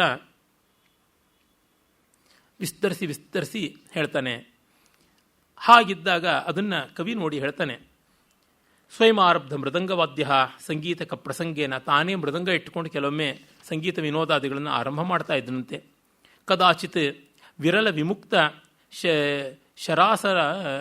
ಶರಾಸಾರ ಶೂನ್ಯೀಕೃತ ಕಾನನ ಮೃಗವ್ಯ ವ್ಯಾಪಾರೇಣ, ಆ ಬಿಲ್ಲು ಬಾಣಗಳನ್ನು ಸಮೃದ್ಧವಾಗಿಟ್ಟುಕೊಂಡು ಹೋಗಿ ಬೇಟೆ ಆಡ್ತಾ ಇದ್ದ. ಕದಾಚಿತ್ ಆಬದ್ಧ ವಿದಗ್ಧ ಮಂಡಲ ಕಾವ್ಯಪ್ರಬಂಧ ರಚನೆ ಮಾಡ್ತಾ ಇದ್ದ. ಕದಾಚಿತ್ ಶಾಸ್ತ್ರಾಲಾಪೇನ, ಕೆಲವೊಮ್ಮೆ ಶಾಸ್ತ್ರ ಚಿಂತನೆ ಮಾಡ್ತಾ ಇದ್ದ. ಹೀಗೆಲ್ಲ ಇದ್ದ. ಕ್ವಚಿತ್ ವೀಣಯ, ಕ್ವಚಿತ್ ಶುಶ್ರೂಷಯ, ಕದಾಚಿತ್ ಅಕ್ಷರಚ್ಯುತಕ ಮಾತ್ರಾಚ್ಯುತಕ ಬಿಂದುಮತಿ ಚತುರ್ಥಪಾದ ಪ್ರಹೇಲಿಕಾ ಪ್ರದಾನಾದಿಭಿ ವನಿತಾ ಸಂಭೋಗ ಸುಖ ಪರಾಂಗುಖ ಸುಹೃತ್ ಪರಿವೃತ ದಿವಸಂ ಅನೈಷೀತ್. ಅವನಿಗೆ ಹೆಣ್ಣಿನ ಸೋಂಕಿರಲಿಲ್ವಂತೆ. ಬಾಣಭಟ್ಟ ಅದನ್ನು ಬಹಳ ವಿಶೇಷವಾಗಿ ಹೇಳ್ತಾನೆ. ಯಾಕೆಂದರೆ ಅವನು ಕಾದಿದ್ದು ಕಾದಂಬರಿಗೋಸ್ಕರ ತಾನೆ. ಅವನು ಚಂದ್ರಪೀಡನೆ ಪೂರ್ವಜನ್ಮದಲ್ಲಿ ಈಗ ಶೂದ್ರಕ ಅಂತ ಅನಿಸಿಕೊಂಡಿದ್ದಾನೆ. ಅವನು ಬಿಂದುಮತಿ, ಮಾತ್ರಾಚ್ಯುತಕ, ಬಿಂದುಚ್ಯುತಕ, ಗೂಢಚತುರ್ಥ ಪಾದ ಈ ರೀತಿಯಾದ ಪ್ರಹೇಳಿಕ ಒಗಟೆಗಳನ್ನು ರಚನೆ ಮಾಡ್ತಾ ಇದ್ದ. ಸಂಸ್ಕೃತದಲ್ಲಿ ಇಂಥವೆಲ್ಲ ತುಂಬ ರಾಶಿ ರಾಶಿ ಉಂಟು. 4ನೆಯ ಪಾದ ಯಾವುದಿದೆ, ಪದ್ಯದ 4 ಸಾಲುಗಳಲ್ಲಿ 4ನೆಯ ಸಾಲು, ಅದರಷ್ಟು ಅಕ್ಷರಗಳು ಮೊದಲ 3 ಪಾದಗಳೊಳಗೆ ಬರಬೇಕು. ಅಂಥದ್ದನ್ನು ಗೂಢಚತುರ್ಥ ಅಂತ ಕರೀತಾರೆ. ನಾನು ಎಷ್ಟೋ ಬಾರಿ ಅವಧಾನಗಳಲ್ಲಿ ಮಾಡಿದ್ದೀನಿ. ಉದಾಹರಣೆಗೆ ಬ್ರಹ್ಮದೀಪಿಕಾ ಬಂಧ ಅಂತ ಒಂದು ಬಂಧವೂ ಉಂಟು. ಆ ಬ್ರಹ್ಮದೀಪಿಕಾ ಬಂಧ ಏಕಕಾಲದಲ್ಲಿ ಬಂಧವೂ ಹೌದು, ಗೂಢಚತುರ್ಥ ಪಾದವೂ ಹೌದು. ಅದರ ಎಲ್ಲ ದಳಗಳ ತುದಿ 8 ದಳಗಳಿರುತ್ತವೆ. ಅದರ ತುದಿಯ ಅಕ್ಷರಗಳನ್ನೆಲ್ಲ ಸೇರಿಸಿದ್ರೆ ಅದು 4ನೇ ಪಾದವಾಗಿಬಿಟ್ಟಿರುತ್ತೆ. ಹೀಗೆ ಈ ರೀತಿಯಾದದ್ದು ಗೂಢಚತುರ್ಥ. ಹಾಗಲ್ಲದೆ ಉತ್ತಾರ್ಯ, ಉತ್ತಶ್ಲೋಕ ಅಂತೆಲ್ಲ ಉಂಟು. ಇಡೀ ಒಂದು ಶ್ಲೋಕವನ್ನೇ ಒಂದು ದೊಡ್ಡ ಪದ್ಯದಿಂದ ತೆಗೆಯಬಹುದು, ಇಲ್ಲಿರೋ ಅಕ್ಷರಗಳನ್ನೆಲ್ಲ ತೆಗೆದು ಮಾಡಿದ್ರೆ. ಹಾಗಲ್ಲದೆ ಗರ್ಭಕವಿತ್ವ ಅಂತ ಒಂದು ಉಂಟು. ಒಂದು ಪದ್ಯವನ್ನು ಬೇರೆ ಬೇರೆ ರೀತಿಯಲ್ಲಿ ಜೋಡಿಸಿದ್ರೆ ಬೇರೆ ಬೇರೆ ಪದ್ಯಗಳಾಗುತ್ತೆ. ಅದನ್ನು ನಮ್ಮ ಕನ್ನಡದ ಬಹಳ ಹಿಂದೆ ಇದ್ದಂಥ ಚಂದ್ರರಾಜ ಅಂತ ಒಬ್ಬ ಮದನ ತಿಲಕ ಅನ್ನುವ ಕಾಮಶಾಸ್ತ್ರ ಗ್ರಂಥ ಬರೆದಿದ್ದಾನೆ.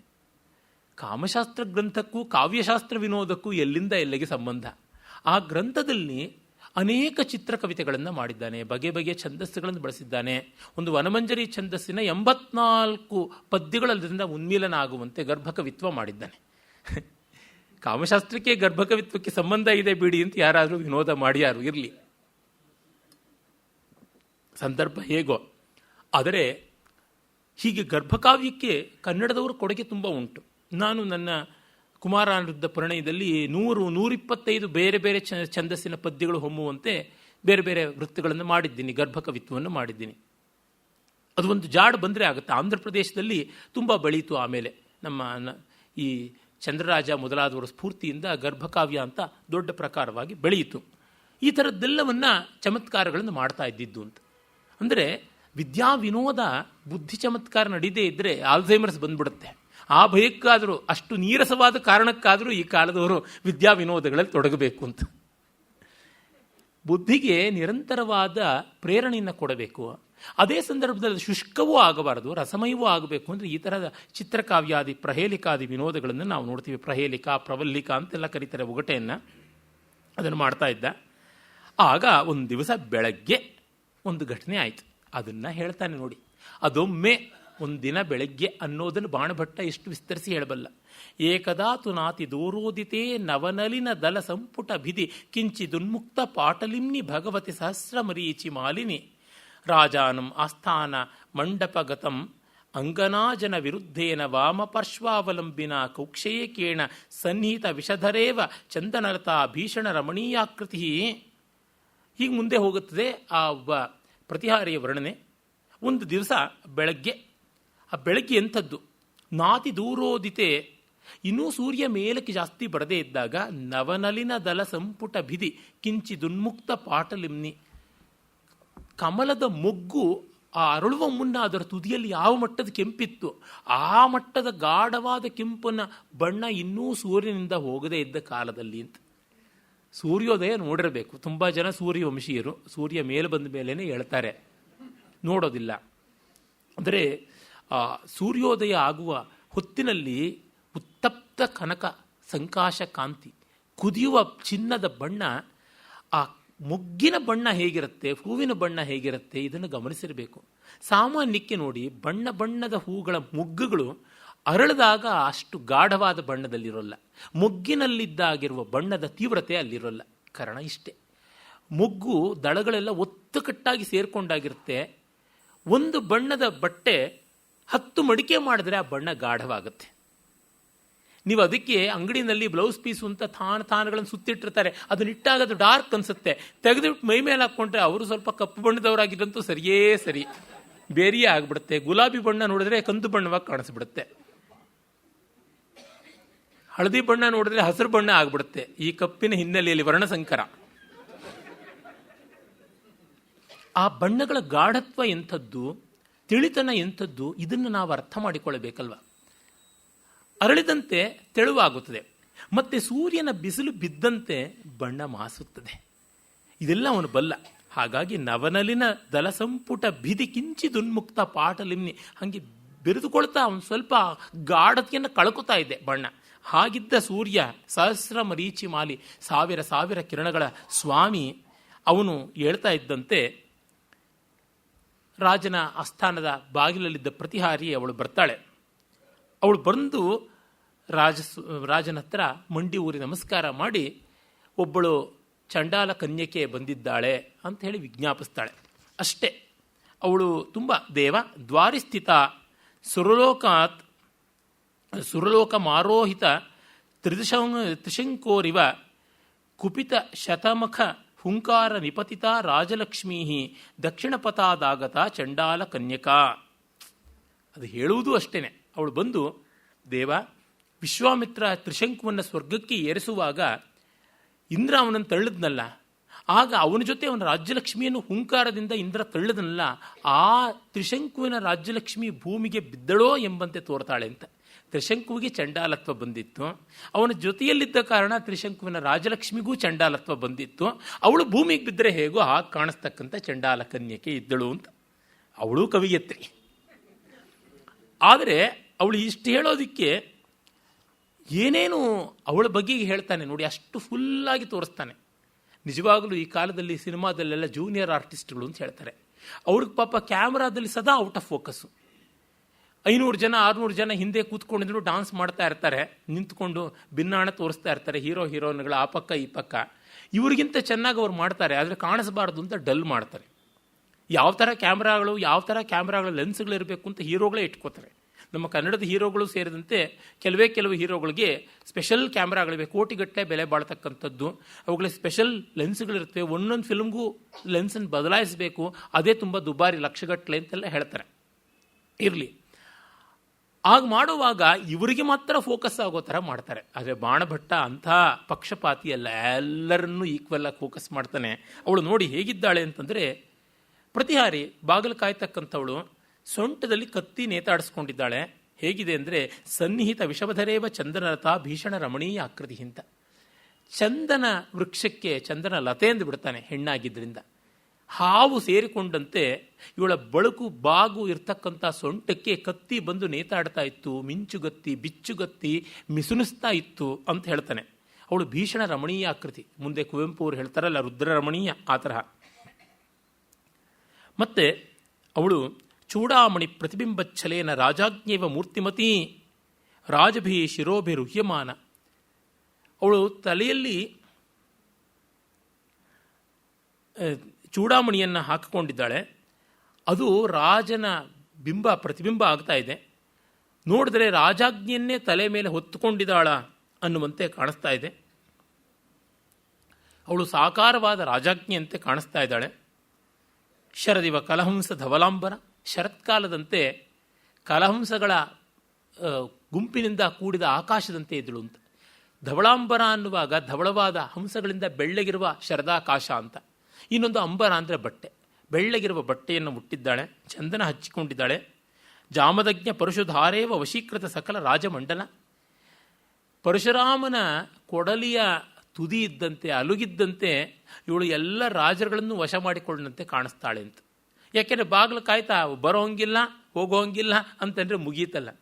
ಅರಮನೆ ಬಾಗಿಲು ಕಾಯೋನಿಗೆ ಎಷ್ಟು ಕೊಬ್ಬಲ್ವೇ.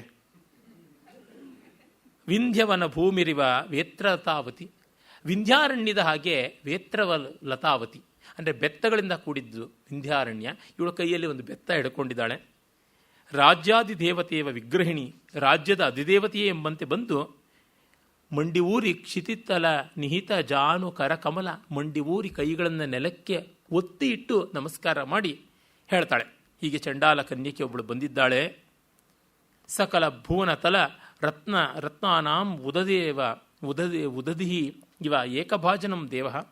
ಒಂದು ಆಶ್ಚರ್ಯಕಾರವಾದಂಥ ಒಂದು ಪಕ್ಷಿಯನ್ನು ಹಿಡ್ಕೊಂಡು ಬಂದಿದ್ದಾಳೆ. ಎಲ್ಲ ರತ್ನಗಳಿಗೂ ನೀನೇ ಸ್ವಾಮಿ, ಹಾಗೆ ಈ ಶುಕರತ್ನವೂ ನಿನ್ನದೇ ಆಗಬೇಕು ಅಂತ. ಹಾಗಾಗಿ ನಿನ್ನ ಬಳಿ ಅದನ್ನು ಅರ್ಪಣೆ ಮಾಡೋಕ್ಕೆ ಬಂದಿದ್ದಾರೆ.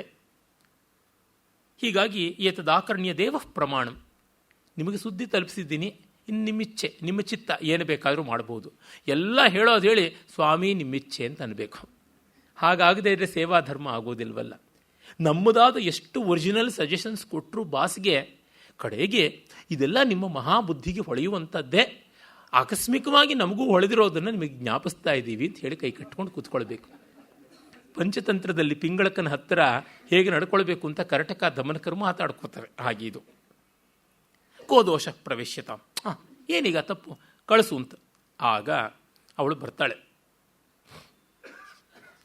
ಆ ಚಂಡಾಲ ಕನ್ಯೆ ಬರುವುದನ್ನೇ ತುಂಬ ಅದ್ಭುತವಾದ ರೀತಿಯಲ್ಲಿ ಅವನು ವರ್ಣಿಸ್ತಾನೆ. ಒಬ್ಬ ವೃದ್ಧ ಚಂಡಾಲ ಬರ್ತಾನೆ, ಒಬ್ಬ ಹುಡುಗ ಬರ್ತಾನೆ, ಅದನ್ನೆಲ್ಲವನ್ನೂ ವಿವರವಾಗಿ ವರ್ಣಿಸ್ತಾನೆ. ಅಲ್ಲಿ ಕೆಲವೊಂದು ಭಾಗಗಳನ್ನು ಮಾತ್ರ ನಾವು ನೋಡಬಹುದು. ಅವಳು ಹೇಗಿದ್ದಳು ಅಂತಂದರೆ,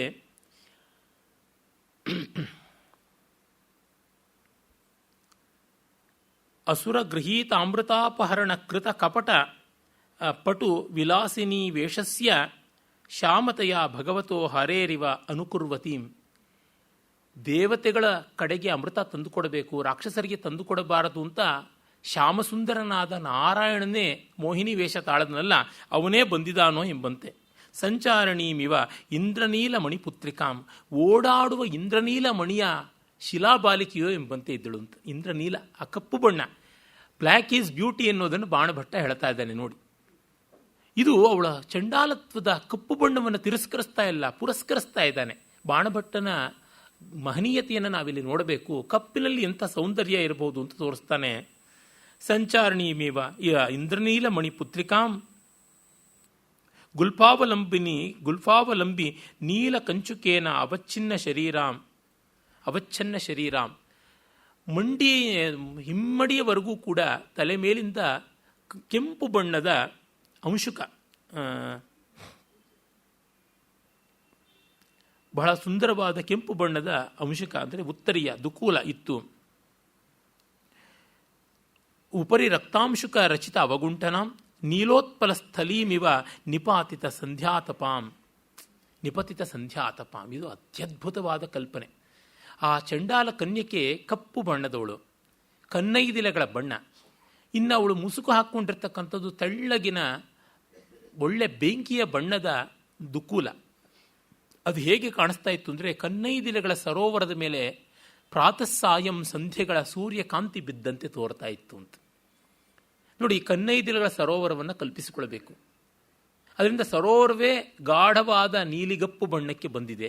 ಅದರ ಮೇಲೆ ಸಾಯಂಕಾಲದ ಸೂರ್ಯನ ಕಿರಣ ಬಿದ್ದರೆ ಈ ಗಾಢ ಕಪ್ಪು ನೀಲಿಯ ಮೇಲೆ ಆ ಒಂದು ಕೇಸರಿಗೆಂಪು ಎರಡೂ ಸೇರಿಕೊಂಡ್ರೆ ಎಂಥ ಬಣ್ಣ ಇತ್ತು, ಆ ರೀತಿಯ ಮೈ ಬಣ್ಣ ಆಗಿತ್ತು ಅಂತ. ಈ ಕಲ್ಪನೆಗೆ ಕೊಡಬೇಕು ಬಾಣಭಟ್ಟನ ಪ್ರತಿಭೆ ಎಷ್ಟು ದೊಡ್ಡದು ಅಂತ. ಕಪ್ಪ ಅದನ್ನು ಇವನು ಕಂಡು ಹೊರತು ಆಗೋದಿಲ್ಲ, ಕಾಣಬೇಕು. ಆ ರೀತಿಯ ಪ್ರಕೃತಿ ಚಿತ್ರವನ್ನು ಒಂದು ಸ್ವಲ್ಪವಾದರೂ ಕಾಣಬೇಕು. ಇವನು ಪುಸ್ತಕ ಮಾತ್ರ ಕವಿಯಲ್ಲ ಅನ್ನೋದಕ್ಕೆ ಎಷ್ಟೆಲ್ಲ ಸಾಕ್ಷಿಗಳು ಸಿಗುತ್ತವೆ. ಅದು ಗೊತ್ತಿಲ್ಲದೆ ತುಂಬ ಜನ ಬಾಣಭಟ್ಟನ್ ಮಾತ್ರ ಓದಿಕೊಂಡು ಜಗತ್ತನ್ನೇ ನೋಡಿಕೊಳ್ಳದೆ ಪದ್ಯ ಬರೆದ್ರು, ಗದ್ಯ ಬರೆದ್ರು, ಕಾವ್ಯ ಬರೆದ್ರು, ಯಾವುದು ಕೂಡ ನಿಲ್ಲಲಿಲ್ಲ. ಮುಂದೆ ಹೇಳ್ತಾನೆ, ಬುದ್ಧದಿಂದು ಕಿರಣಚ್ಛುರಿತ ಮುಖೀಮೇವ ವಿಭಾವರೀಂ. ಅವಳು ರಾತ್ರಿಯ ಹಾಗೆ ಕಾಣಿಸ್ತಾ ಇದ್ಲು. ಮುಂದೆ ಚಂದ್ರೋದಯ ಆಗುವಂತಹ ಕಾಲದಲ್ಲಿದ್ದ ರಾತ್ರಿಯ ಹಾಗೆ ಕಾಣಿಸ್ತಾ ಇದ್ಲು. ಆಮೇಲೆ ಅನುರಚಿತ ಕಿರಾತ ವೇಷಾಮಿವ ಭವಾನಿಂ. ಶಿವ ಕಿರಾತ ವೇಷಧಾರಿಯಾಗಿ ಅರ್ಜುನನ್ನ ಅನುಗ್ರಹ ಮಾಡೋಕ್ಕೆ ಹೋಗ್ತಾನೆ. ಆಗ ಪಾರ್ವತಿಯೂ ಕಿರಾತಿ ಆಗ್ತಾಳಲ್ಲ, ಆ ಕಿರಾತ ಸ್ತ್ರೀ ಪಾರ್ವತಿ ಆದಳಲ್ಲ, ಆ ರೀತಿಯಾಗಿ ಇವಳು ಕಾಣಿಸ್ತಾ ಇದ್ದಾಳೆ ಅಂತ ಹೇಳ್ತಾನೆ. ಆಮೇಲೆ ಮತ್ತೂ ಹೇಳ್ತಾನೆ, ಮದನ ಧೂಮ ಮಲಿನೀಕೃತಾಮಿವ ರತೀಂ. ಶಿವ ಕೋಪ ಮಾಡಿಕೊಂಡು ಮನ್ಮಥನ ಸುಟ್ಟರೆ ಪಕ್ಕದಲ್ಲಿದ್ದ ರತಿಗೆ ಬೆಂಕಿಯ ಝಳ ಒಂದಷ್ಟಾದ್ರೂ ತಾಕದೇ ಇರುತ್ತಾ, ಆ ಮನ್ಮಥನ ಸುಟ್ಟ ದೇಹದಿಂದ ಬೀಸಿ ಬಂದ ಆ ಒಂದು ಹೊಗೆಯೇ ಇವಳು ಮೈ ಅಡರ್ಕೊಂಡ್ಬಿಟ್ಟು ರತಿಯೇ ಹೀಗೆ ಕಪ್ಪಾಗಿಬಿಟ್ಟಿದ್ದಾಳ ಅಂತ. ಕಪ್ಪಾದ ರತಿ ಈ ಮಟ್ಟಿಗೆ ನಮ್ಮ ಕಲ್ಪನೆ ಮಾಡ್ಬೋದು. ಇವಳು ಈ ಸುಂದರಿ ರತಿ ಆಗಿದ್ದಾಳೆ ಅಂತ ನಾವು ಸಾಮಾನ್ಯ ಹೇಳ್ತೀವಿ, ಅದು ಬೇರೆಯವರು ಎರವಲು. ಇನ್ನೂ ಆದರೆ ಕಪ್ಪಿಗಿರುವ ರತಿ ಅಂತ ಹೇಳ್ಬೋದು. ಆದರೆ ಶಿವನ ತಾರ್ತೀಕ ನೇತ್ರಾಗ್ನಿಯಿಂದ ಆಪಾದ ಮಸ್ತಕ ಬೆಂದು ಸೀದು ಹೋದ ಮನ್ಮಥನ ದೇಹಜ್ವಾಲೆಯ ಮೇಲಿಂದ ಏಳುವ ಹೊಗೆ ಅಡರಿಕೊಂಡು ಕಪ್ಪಾದ ರತಿಯಂತೆ ಅಂತನ್ನುವ ಕಲ್ಪನೆ ಇದೆಯಲ್ಲ, ಅದು ಅಸಾಮಾನ್ಯ. ಬಾಣಭಟ್ಟನಿಗೆ ಮಾತ್ರ ಮಾಡೋದಕ್ಕೆ ಸಾಧ್ಯ. ಈ ಮಟ್ಟಕ್ಕೆ ಕಾರಣ ಕೊಡ್ತಾನಲ್ಲ, ಅದು ತುಂಬ ದೊಡ್ಡದು. ಯಾವುದಕ್ಕೂ ರತಿಗೆ ಕಪ್ಪುತನ ಬಂದಿರಬಹುದು. ಅವಳಿಗೂ ಕೂಡ ನಮ್ಮ ಶ್ರೀಹರ್ಷ ಆಗಿದ್ದರೆ ಯಾವ ಥರ ಮಾಡಿಬಿಡ್ತಾ ಇದ್ದ ಅಂತಂದರೆ, ಅಮೇರಿಕನ್ರೆಲ್ಲರೂ ಟ್ಯಾನ್ ಮಾಡ್ಕೊಳ್ಬೇಕು ಸ್ಕಿನ್ನು ಅಂತ ಬೀಚಲ್ಲಿ ಮಲಕ್ಕೋತಾರಲ್ಲ, ಹಾಗೆ ರತಿ ಕೂಡ ಆಸೆ ಬಂದು ಮಲಗಿದಾಗ ಕಪ್ಪಾಗಿದ್ಲು, ಆ ರೀತಿ ಆಗಿದೆ ಅಂತ ಅಂದ್ಬಿಡ್ತಾನೆ ಬೇಕಿದ್ರೆ. ಬಾಣಭಟ್ಟ ಆ ಥರದ್ದೆಲ್ಲ ಮಾಡೋಲ್ಲ. ಕುಪಿತ ಹರ ಹುತಾಶನ ದಹ್ಯಮಾನ ಮದನ ಧೂಮ ಮಲಿನೀಕೃತಾಮಿವ ರತೀಂ ಅಂತ ಹೇಳ್ಬಿಟ್ಟಂತಾನೆ. ಅದು ಸಮಗ್ರ ಚಿತ್ರಣ ಕೊಡ್ತಾನೆ. ನಾವು ಊಹಿಸಲಾಗದ್ದನ್ನು, ರತಿ ಕಪ್ಪಗಿರುವಂಥ ರತಿ ಅಂತಂದರೆ ನಾವು ಇನ್ಯಾಕೆ ಊಹಿಸ್ಕೋತೀವಿ? ಒಂದು ಪಕ್ಷ ಕಪ್ಪಗಿದ್ರೆ ಅಂತ ಅಷ್ಟೇ ನಾವು ಸ್ವೀಕೃತ ಅಂತ ತೆಗೆದುಕೊಳ್ತೀವಿ. ಇವನು ಅದಕ್ಕೊಂದು ಕಾರಣ ಕೊಡ್ತಾನೆ. ಪ್ರತಿಭಾ ನೇತ್ರ ಏನೆಲ್ಲ ಮಾಡಬಹುದು ಅನ್ನೋದಕ್ಕಿದು ದೊಡ್ಡ ನಿದರ್ಶನ. ಉನ್ಮದ ಹಲಿಹಲ ಕರ್ಷಣ ಭಯ ಪಲಾಯಿತಾಮಿವ ಕಾಲಿಂದೀಂ. ಬಲರಾಮ ಒಮ್ಮೆ ಯಾದವರಿಗೆ ಅನುಕೂಲ ಮಾಡಿಕೊಡ್ಬೇಕು ಅಂತ ತಗ್ಗಿನಲ್ಲಿ ಹರಿತಾ ಇದ್ದ ಯಮುನೆಯನ್ನು ಎಳೆದು ಅವಳ ದಿಕ್ಕನ್ನು ಬದಲಿಸಿದಂತೆ. ನನಗೆ ಅದು ಒಂದು ದೊಡ್ಡ ಸಂಕೇತ ಅಂತ ಅನಿಸಿದೆ. ಅದು ಏನಂದರೆ, ಆ ಕಾಲಕ್ಕೆ ಬಲರಾಮ ಇದ್ದ ಕಾಲಕ್ಕೆ ಸರಸ್ವತಿ ನದಿಗೆ ಒಂದು ಮುಖ್ಯ ಉಪನದಿಯಾಗಿದ್ದ ಯಮುನೆ ಗಂಗೆ ಕಡೆಗೆ ತಿರುಗ್ಕೊಳ್ತಾ ಇತ್ತು. ಪ್ರಾಯಶಃ ಅದನ್ನು ಉತ್ಪ್ರೇಕ್ಷಿಸ್ತಾ ಇರಬಹುದಾ ಅಂತ. ಬಲರಾಮ ಯಮುನಾ ನದಿಯನ್ನು ನನ್ನ ನೇಗಿಲಿಂದ ಹಾಕಿ ಎಳೆದು ದಿಕ್ಕನ್ನು ಬದಲಾಯಿಸಿದಂತೆ. ಯಮುನೆ ಕಪ್ಪಗಿರತಕ್ಕಂಥ ನದಿ. ಬಲರಾಮ ತನ್ನ ಮೈಗೆ ಕೊಕ್ಕೆ ಹಾಕಿ ನೇಗಿಲಿನ ಗುಳ ಎಳೆದು ಆಚೆಗೆ ಎಳ್ಕೊಂಡು ಬರ್ತಾ ಇದ್ದಾನೆ ಅಂತ ಓಡಿ ಪಲಾಯನ ಮಾಡ್ತಾ ಇರತಕ್ಕಂಥ ಯಮುನಾ ನದಿಯೋ ಎಂಬಂತೆ ಕಾಣಿಸ್ತಾ ಇದ್ದಳು ಅಂತ. ಯಾಕೆಂದರೆ ವೇತ್ರವತಿ ತೀರದ ವಿದಿಶಾದಲ್ಲಿದ್ದವನು ಶೂದ್ರಕ ಮಹಾರಾಜ. ಅವನ ಬಳಿಗೆ ಅವಳು ಬಂದಿದ್ದಾಳೆ ಅಂದರೆ ಬಲರಾಮನ ಭಯದಿಂದ ಪಲಾಯನ ಮಾಡಿ ಬಂದಿರುವ ಯಮುನೆಯೋ ಎಂಬಂತೆ ಇದ್ದಳು. ಯಮುನೆ ಕಲಿಂದ ನಂದಿನಿ, ಯಮನ ತಂಗಿ, ಅವಳು ಕಪ್ಪಗಿದ್ದಾಳೆ. ಆ ಕಪ್ಪಿಗೆ ಎಷ್ಟೆಷ್ಟು ಕೊಡ್ತಾನೆ. ಇದು ನಮಗೆ ಪುರಾಣ ಕಥೆಗಳೆಲ್ಲ ಗೊತ್ತಿರೋದ್ರಿಂದ ಸುಲಭವಾಗಿ ಕನೆಕ್ಟ್ ಮಾಡ್ಕೊಳ್ತೀವಿ. ಪಾಪ ಪಾಶ್ಚಾತ್ಯರಿಗೆ ಏನು ಗೊತ್ತೋ, ಅವರು ಚತು ತಪ್ಪದಂಗೆ ಎಲ್ಲ ಓದ್ಕೊಳ್ಬಹುದು. ಈ ಕಥೆಗಳನ್ನು ಅವ್ರ ಅಜ್ಜಿ ತಾತ ಅಮ್ಮ ಅಪ್ಪ ಎಲ್ಲರೂ ಹೇಳಿದ್ರ ತೊಡೆ ಮೇಲೆ ಕೂಡಿಸ್ಕೊಂಡು, ಇಲ್ವೇ? ಹಾಗಾಗಿ ಅವ್ರಿಗಾಗೋಲ್ಲ, ಅವ್ರಿಗೆ ಆ ಸಂಸ್ಕಾರ ಬರೋಲ್ಲ. ಹಾಗಾಗಿ ನಮ್ಮ ಪರಂಪರೆಯನ್ನು ನಾವು ಅರ್ಥ ಮಾಡಿಕೊಳ್ಳದೇ ಇದ್ದರೆ ಸಾಧ್ಯ ಇಲ್ಲ.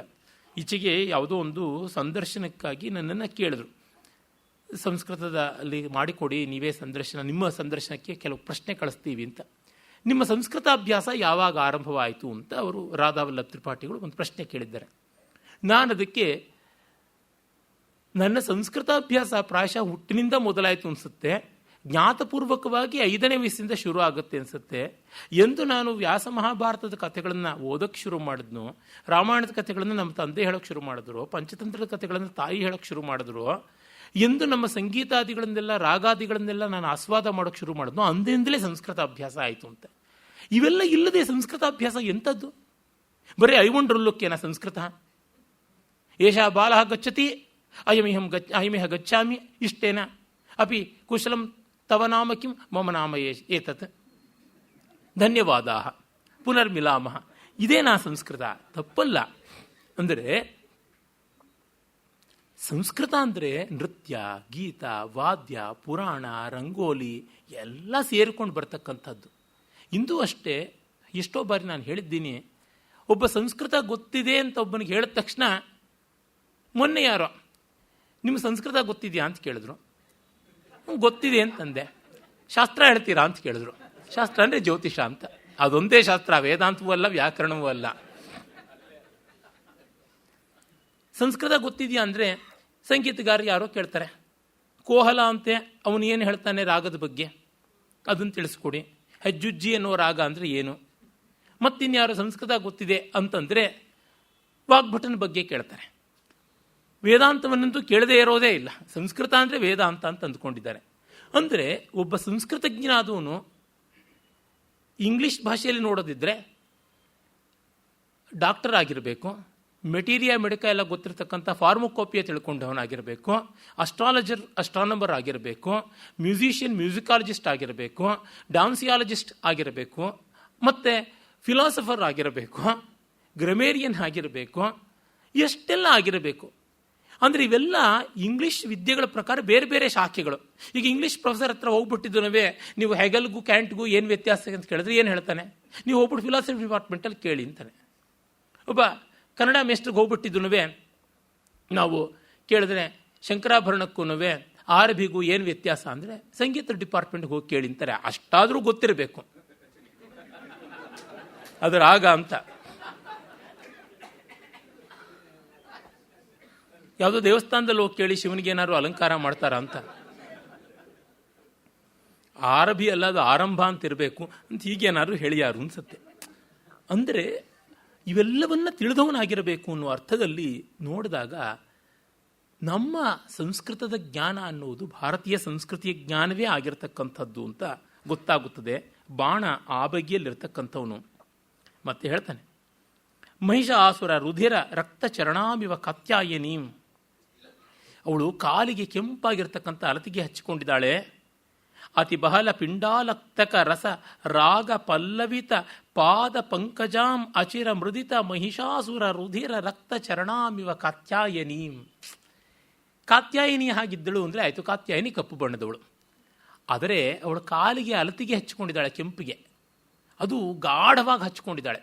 ಸಾಮಾನ್ಯವಾಗಿ ನೀವು ನೋಡ್ಬೋದು, ಯಾರನ್ನೂ ಆಕ್ಷೇಪ ಮಾಡೋದಕ್ಕಲ್ಲ, ನಮ್ಮ ಗ್ರಾಮ ಜನ ಏನು ಮಾಡ್ತಾರೆ, ಸ್ವಲ್ಪ ಓವರಾಗಿ ಅಲಂಕಾರ ಮಾಡ್ಕೋತಾರೆ. 1-2 ಕೋಟ್ ಪೌಡರ್ ಜಾಸ್ತಿ ಹಚ್ಕೋತಾರೆ, 1-3 ಸತಿ ಲಿಪ್ಸ್ಟಿಕ್ಕನ್ನು ಮೆತ್ಕೊಳ್ತಾರೆ, ಕಣ್ಣುಗಳಿಗೆ 2 ಬಾರಿ ಸೋಗೆ ತೀಡ್ಕೋತಾರೆ, ಇನ್ನೊಂದು 4 ಚೆಂಡು ಹೂವು ಜಾಸ್ತಿ ಮುಡ್ಕೊಳ್ತಾರೆ. ಈ ರೀತಿಯಾದದ್ದು ಉಂಟು.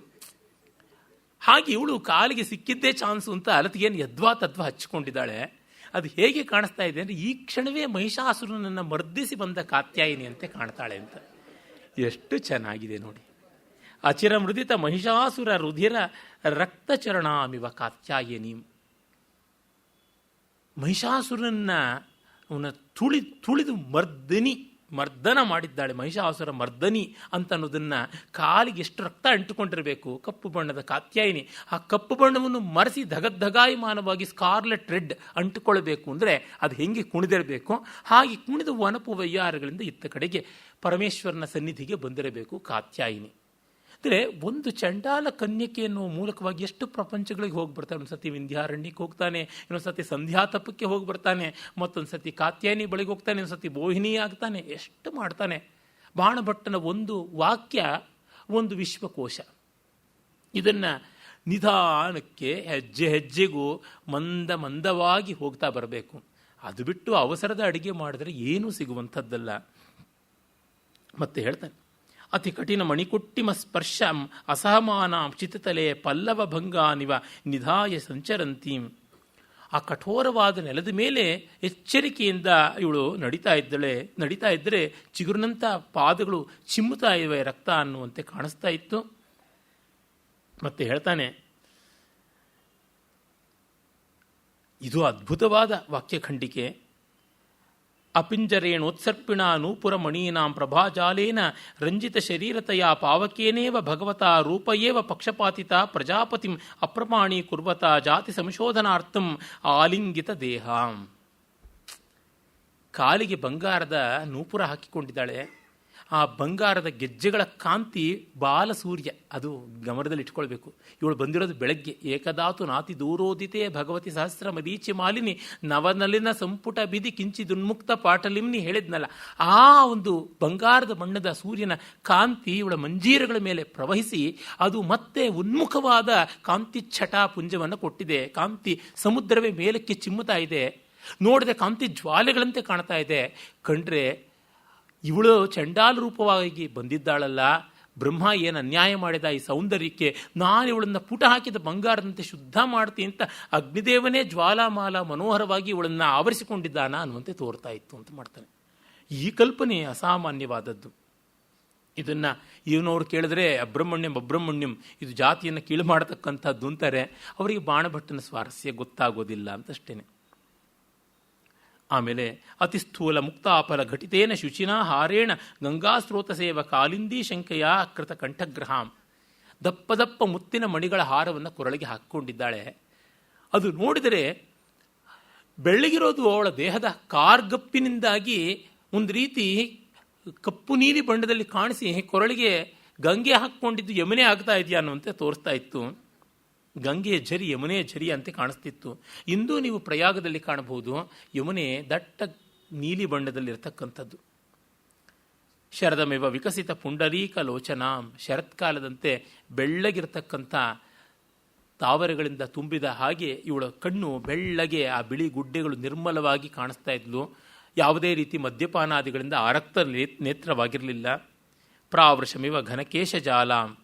ಘನ ಕೇಶ, ಮಳೆಗಾಲದಂತೆ ಘನವಾದ ಕೇಶಜಾಲದಿಂದ ಕೂಡಿದ್ಲು ಅಂತ.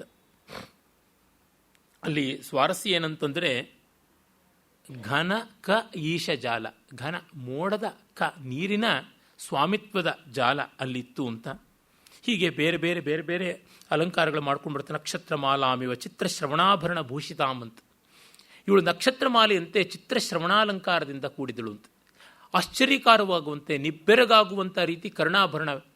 ಈ ಕಾಲದಲ್ಲಿ ನಾವು ನೋಡ್ತೀವಲ್ಲ, ಬೇರೆ ಬೇರೆ ಬಂಡಿಯ ಚಕ್ರದಂತೆ ಇರತಕ್ಕಂಥ ಕಿವಿ ಓಲೆಗಳನ್ನು ಎಲ್ಲ ಹಾಕ್ಕೊಳ್ತಾರೆ, ಲೋಲಕಗಳನ್ನು ಹಾಕ್ಕೊಳ್ತಾರೆ. ಯಾರೋ ಈಚೆಗೆ ಅಮೆರಿಕಾದಲ್ಲಿ 2 ಸಣ್ಣ ಸಣ್ಣ ಹಾವುಗಳನ್ನು ಕಿವಿಯ ರಂಧ್ರಕ್ಕೆ ಪೋಣಿಸಿಕೊಂಡಿದ್ದು ಫ್ಯಾಷನ್ ಚಾನಲಲ್ಲಿ ಬಂದಿತ್ತು. ಐಸನ್ ಹೋವರ್ ಪ್ರೆಸಿಡೆಂಟ್ ಇದ್ನಲ್ಲ, ಆತನ ಮಗಳು ಕಿವಿಗೆ ಚಿಕ್ಕ ಚಿಕ್ಕ ಹಮ್ಮಿಂಗ್ ಬರ್ಡ್ ಅಂತ ಕರೀತಾರೆ, ಆ ರೀತಿಯ ಪಕ್ಷಿಗಳನ್ನು ಸಣ್ಣ ಪಂಜರದಲ್ಲಿ ಇಟ್ಕೊಂಡು ಅದನ್ನೇ ಕಿವಿಗೆ ಹಾಕ್ಕೊಂಡಿದ್ಲಂತೆ. ಈ ತೂಗುವಾಗ ಅವುಗಳು ಕಿಚಿಪಿಚಿ ಶಬ್ದ ಮಾಡೋದು ಆ ಕರ್ಣ ಝಳಝಳಂಕ್ರಿಯಾ ರೂಪದಲ್ಲಿ ಕಾಣಿಸ್ತಾ ಇತ್ತು ಅಂತೆಲ್ಲ.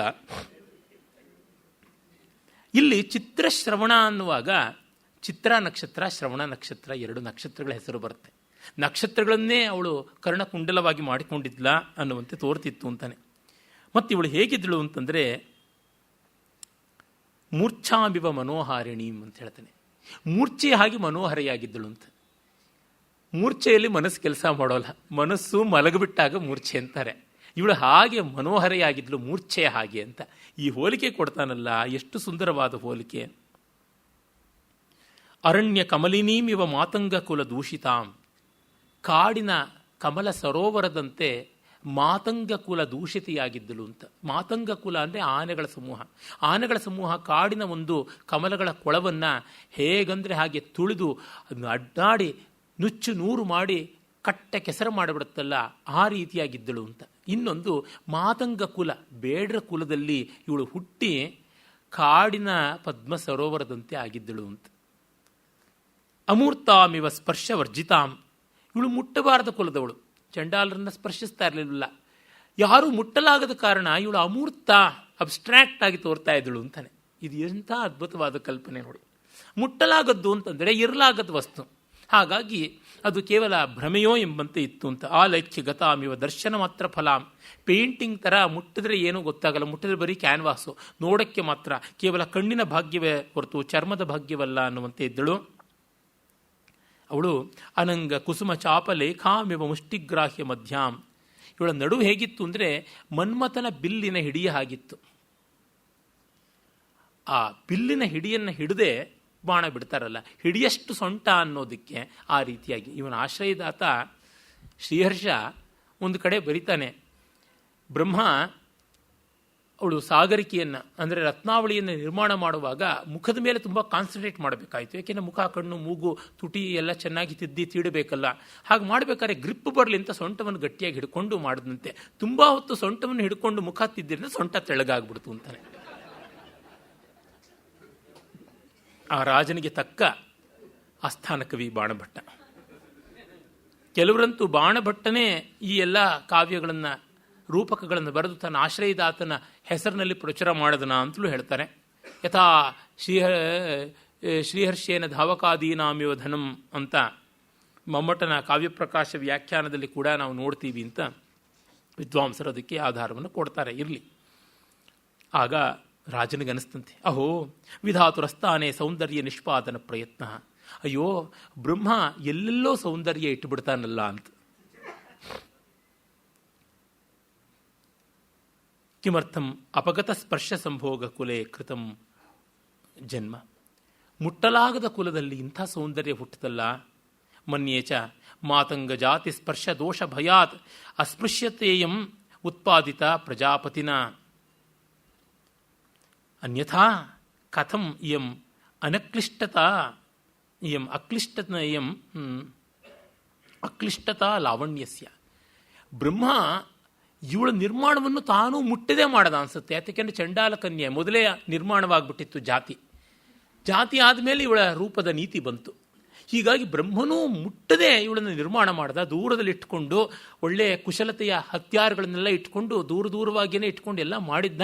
ಅವನು ಮುಟ್ಟಿ ಆ ಮುದುಕನ ಕೈ ಸ್ಪರ್ಶ ಆಗಿ ಮಾಸೋಗಲಿಲ್ಲ ಈ ಸೌಂದರ್ಯ, ಅದಕ್ಕೋಸ್ಕರ ಅಂತಾನೆ. ಎಂಥ ಕಲ್ಪನೆ ನೋಡಿ. ಮತ್ತೆ ಆ ವಾಕ್ಯ ಓದ್ತೀನಿ. ಮನ್ಯೇಚ ಮಾತಂಗ ಜಾತಿ ಸ್ಪರ್ಶ ದೋಷ ಭಯಾತ್ ಅಸ್ಪೃಶ್ಯತೆಯಂ ಉತ್ಪಾದಿತ ಪ್ರಜಾಪತಿನ ಅನ್ಯಥಾ ಕಥಂ ಇಯಂ ಅಕ್ಲಿಷ್ಟತಾ ಲಾವಣ್ಯಸ್ಯ.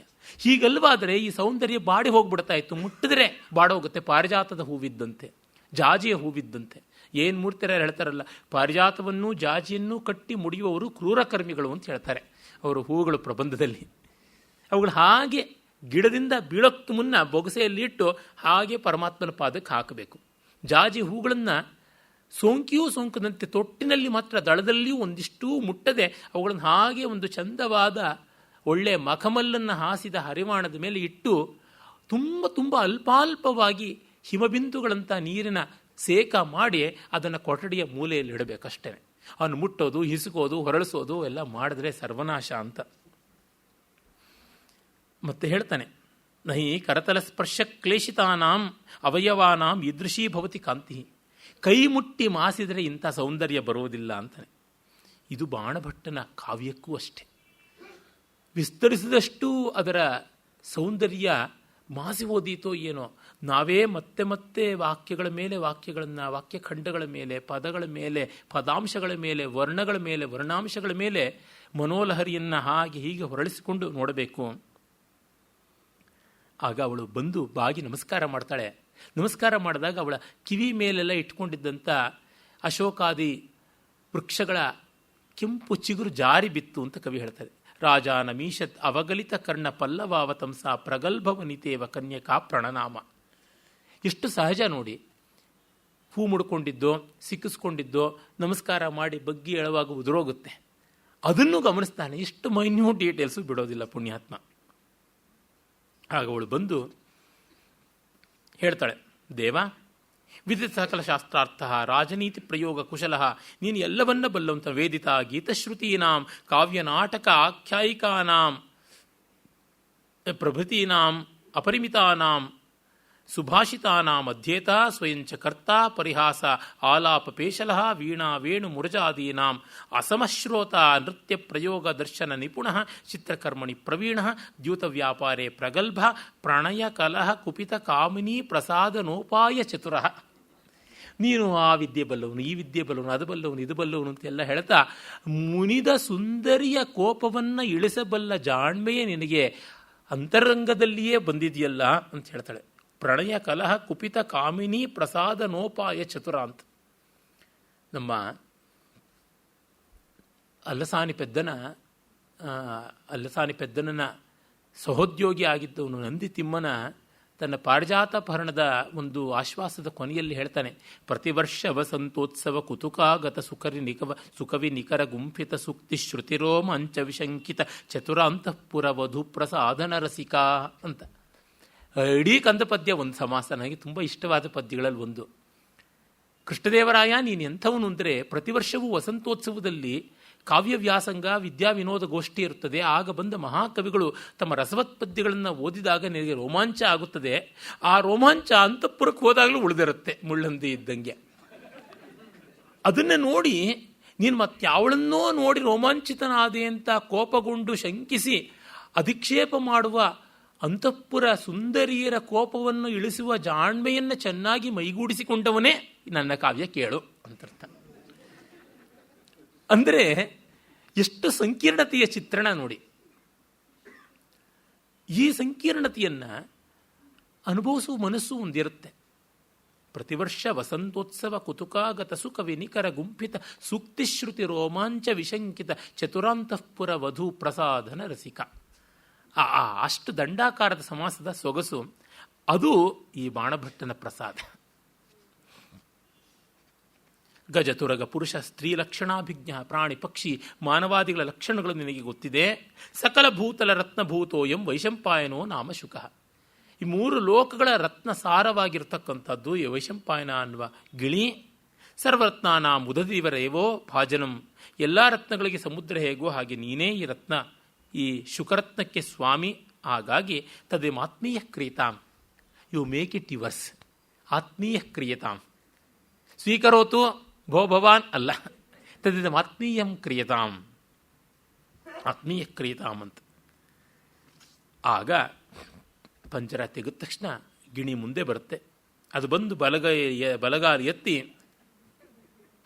ಕೃತ ಜಯಶಬ್ದೋ ರಾಜಾನ ಮುದ್ದಿಶ್ಯ ಆರ್ಯಾಮಿಮಾಂ ಪಪಾಠ ಒಂದು ಪದ್ಯವನ್ನು ಹೇಳುತ್ತೆ. ಆ ಪದ್ಯವೇ ತುಂಬ ನೀರಸವಾದದ್ದು. ಆ ಪದ್ಯವನ್ನು ನಾನು ಹೇಳೋಲ್ಲ, ಬೈದು ಸಾಕಾಗಿದೆ.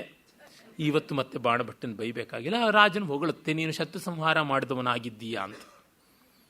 ಆಮೇಲೆ ಎಷ್ಟೋ ಬಾರಿ ಈ ಪದ್ಯವನ್ನು ಉದ್ಧರಿಸಿ ಬೈದಿದ್ದೀನಿ, ಅದಕ್ಕಾಗಿ ಇಂದು ಪಾಪ ಬೈಯೋದು ಬೇಡ. ಬೇಕಿದ್ದರೆ ನಮ್ಮ ನಾಗವರ್ಮನ ಅನುವಾದವನ್ನು ನಾವು ನೋಡಬಹುದು. ಆ ಅನುವಾದದಲ್ಲಿ ಕಂದ ಪದ್ಯವಾಗಿ ಅವನು ನುಡಿದಿದ್ದಾನೆ.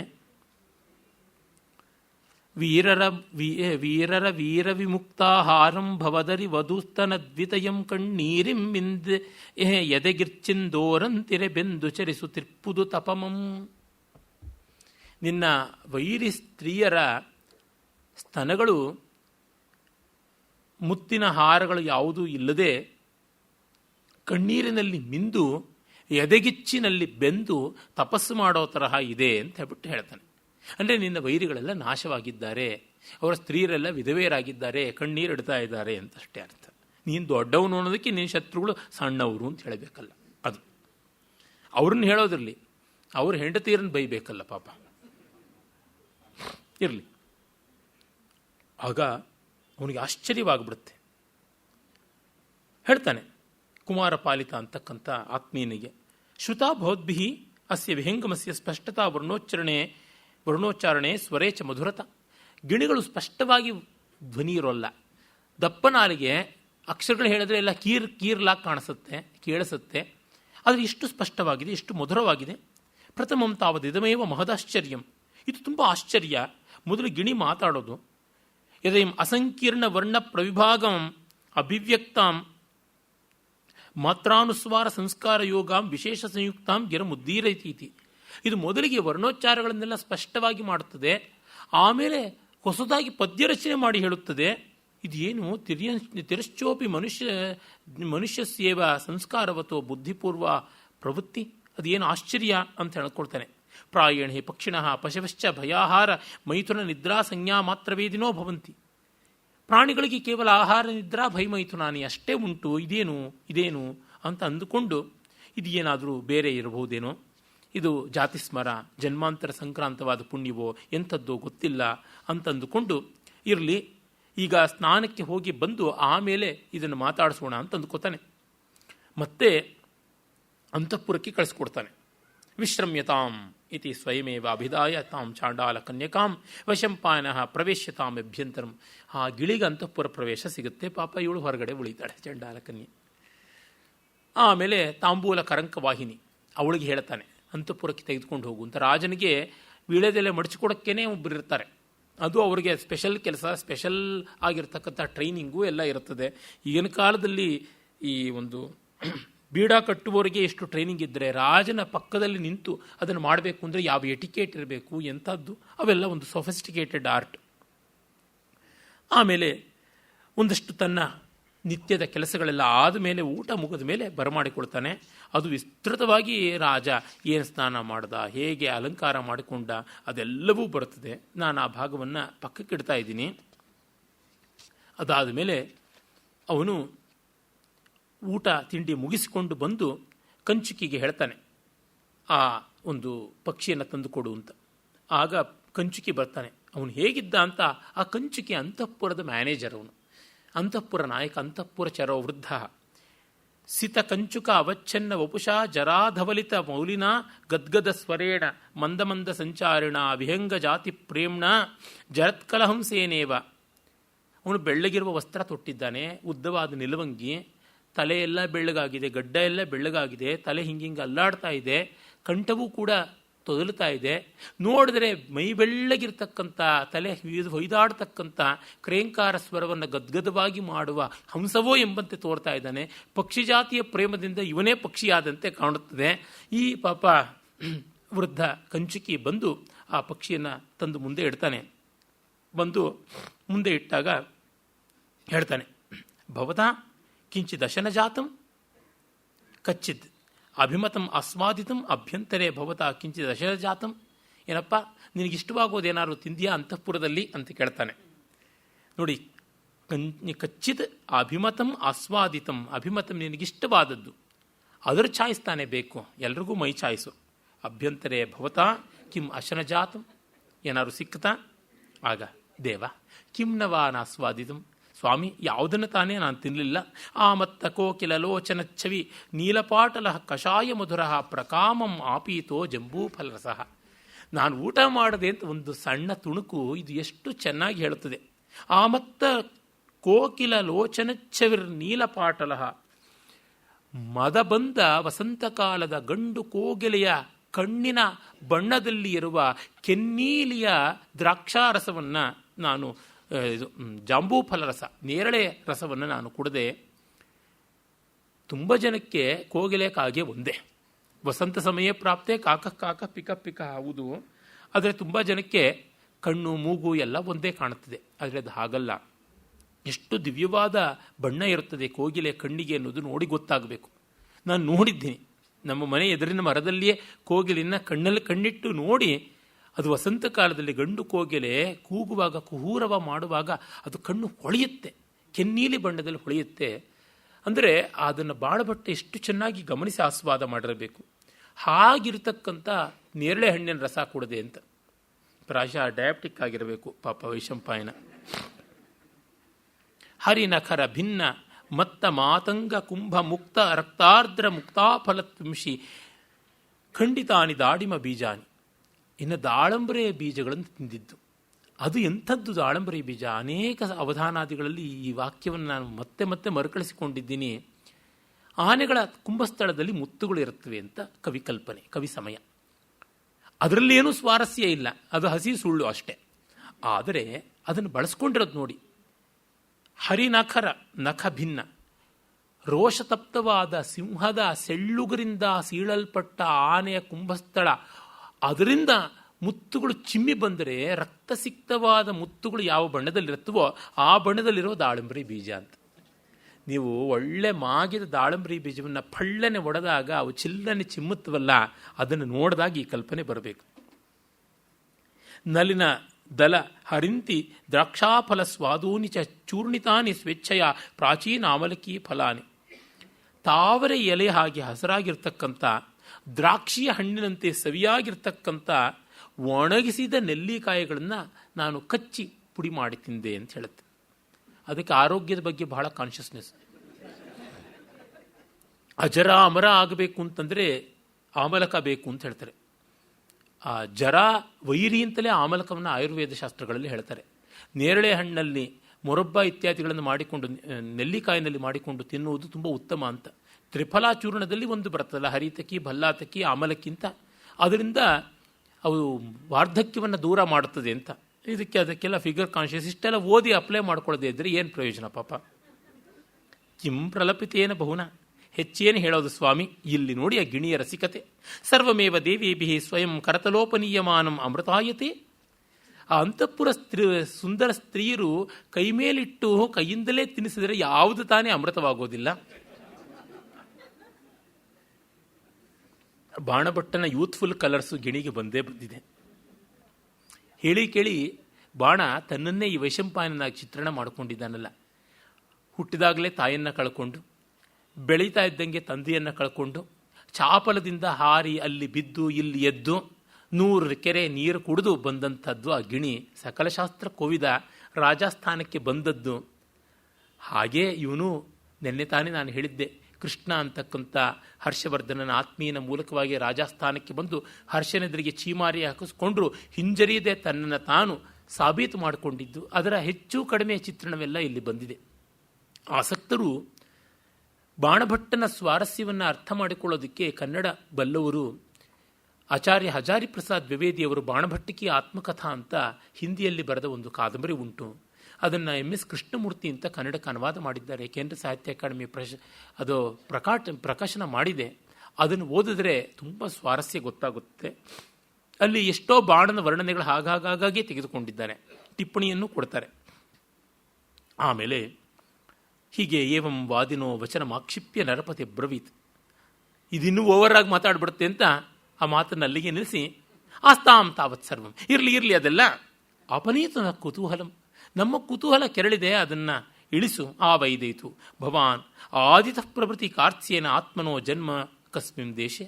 ಇನ್ನು ನೋಡಿ, ಬಾಣ ಸಮಾಸ ಸಮಾಸ ಸಮಾಸ ಅನ್ನೋರಿಗೆ ಚಿಕ್ಕ ಚಿಕ್ಕ ವಾಕ್ಯಗಳನ್ನು ಬರೆಯುವ ಕೌಶಲ ಅವನಿಗೆ ಉಂಟು. ಅವನು ಸರ್ವತಂತ್ರ ಸ್ವತಂತ್ರ ಅನ್ನೋದನ್ನು ನೋಡುವಂತೆ ಜನ್ಮ ಕಸ್ಮಿನ್ ದೇಶೆ ಭವಾನ್ ಕಥಂಜಾತಃ ಕೇನ ವಾ ನಾಮಕೃತಂ ಕಾತೆ ಮಾತಾ ಕಸ್ತೆ ಪಿತಾ ಭಜಗೋವಿಂದದಲ್ಲಿ ಬರುತ್ತಲ್ಲ, ಕಾತೆ ಮಾತಾ ಕಸ್ತೆ ಪುತ್ರ ಕಾತೆ ಮಾತಾ ಕಸ್ತೆ ಪಿತಾ ಕಥಂ ವೇದಾನಾಂ ಆಗಮಃ ಕಥಂ ಶಾಸ್ತ್ರಾಣಾಂ ಪರಿಚಯಃ ಕುತಃ ಕಲಾ ಆಸಾದಿತಾಃ ಕಿಂ ಹೇತುಕಂ ಜನ್ಮಾಂತರಾನುಸ್ಮರಣಂ ಉತ ವರಪ್ರದಾನಂ ಅಥವಾ ವಿಹಂಗ ವೇಷಧಾರಿ ಕಶ್ಚಿಚ್ಛನ್ನಂ ನಿವಸಸಿ. ಅಪ್ಪ ಯಾರು, ಅಮ್ಮ ಯಾರು, ಕುಲ ಗೋತ್ರಗಳು ಏನು, ಎಲ್ಲಿ ಹುಟ್ಟಿದ್ದು, ಎಲ್ಲಿ ಬೆಳೆದದ್ದು, ಹೇಗೆ ಶಾಸ್ತ್ರವಿದ್ಯಾದಿಗಳನ್ನು ಪಡ್ಕೊಂಡದ್ದು, ಈ ಜನ್ಮ ಹೇಗೆ, ಇದು ಪಾತಕವೋ ಜನ್ಮಾಂತರ ಸ್ಮರಣೆಯೋ ಅಥವಾ ಇದು ರೂಪಾಂತರವೋ ಏನು, ಕೋಪೂರ್ವ ಮುಷಿತಂ ಮುನ್ನ ಇದ್ದದ್ದೆಲ್ಲಿ, ಕಿಯದ್ವಾ ಭಯ, ಎಳೆಮರಿಯ ಅರಗಿಳಿ ಎಷ್ಟು ವಯಸ್ಸಾಗಿರಬೇಕು ಗೊತ್ತಾಗೋದಿಲ್ಲ, ಎಷ್ಟು ಬಾರಿ ಕಾಯಕಲ್ಪ ಮಾಡಿಕೊಂಡಿದ್ದೀಯಾ, ಕಥಂ ಪಂಜರ ಬಂಧನಂ, ನಿನ್ನಂಥ ಬುದ್ಧಿವಂತ ಹೇಗಯ್ಯ ಪಂಜರಕ್ಕೆ ಸಿಕ್ಕೊಂಡೆ. ಅದರಲ್ಲಿ ವ್ಯಂಗ್ಯ ಉಂಟು. ಇಷ್ಟೆಲ್ಲ ಶಾಸ್ತ್ರ, ಇಷ್ಟೆಲ್ಲ ಕಾವ್ಯ, ಇಷ್ಟೆಲ್ಲ ಪದ್ಯ, ಹೀಗೆಲ್ಲ ಹೇಳಬಲ್ಲೆ, ಎಲ್ಲ ಗೊತ್ತಾಗಿ ಪಂಜರದಲ್ಲಿ ಸಿಕ್ಕಾಕೊಂಡ್ರೆ ಇನ್ನೇನು ಬಂತು ಕೌಶಲ. ಕಥಂ ಚಂಡಾಲ ಹಸ್ತಗಮನಂ, ಎಲ್ಲ ಬಿಟ್ಟು ಚಂಡಾಲ ಕೈಗೆ ಸಿಕ್ಕಾಕೊಂಡಿದ್ದೇಗೆ. ಅವರು ಬೆಳಗ್ಗೆ ಒಂದು ತುತ್ತಾಯಿತು ನೀನು ಅಂತ ತಿಂದುಬಿಟ್ಟಿದ್ರೆ ಗತಿ ಏನಾಗ್ತಾ ಇತ್ತು. ಅದು ಯಾವನೋ ತನ್ನ ಗರ್ಲ್ ಫ್ರೆಂಡ್ಗೆ ಒಂದು ಗಿಣಿಯನ್ನು ಗಿಫ್ಟ್ ಮಾಡಿದ್ನಂತೆ. ಆಮೇಲೆ ಹೇಗನಿಸ್ತು ಗಿಣಿ ಅಂತ ಕೇಳಿದ್ನಂತೆ. ಏನು ಸುಮಾರಾಗಿತ್ತು ಅಂದ್ಳಂತೆ. ಏನು ಸುಮಾರಾಗಿತ್ತು, ಅದು 8 ಭಾಷೆ ಮಾತಾಡುತ್ತೆ. ಅಯ್ಯೋ ಬೇಸವಾಗಿ ಯಾವ ಭಾಷೆನೂ ಮಾತಾಡಲಿಲ್ವಲ್ಲ, ಚೀರಂತ ಕೀರ್ತು ಅಂತ.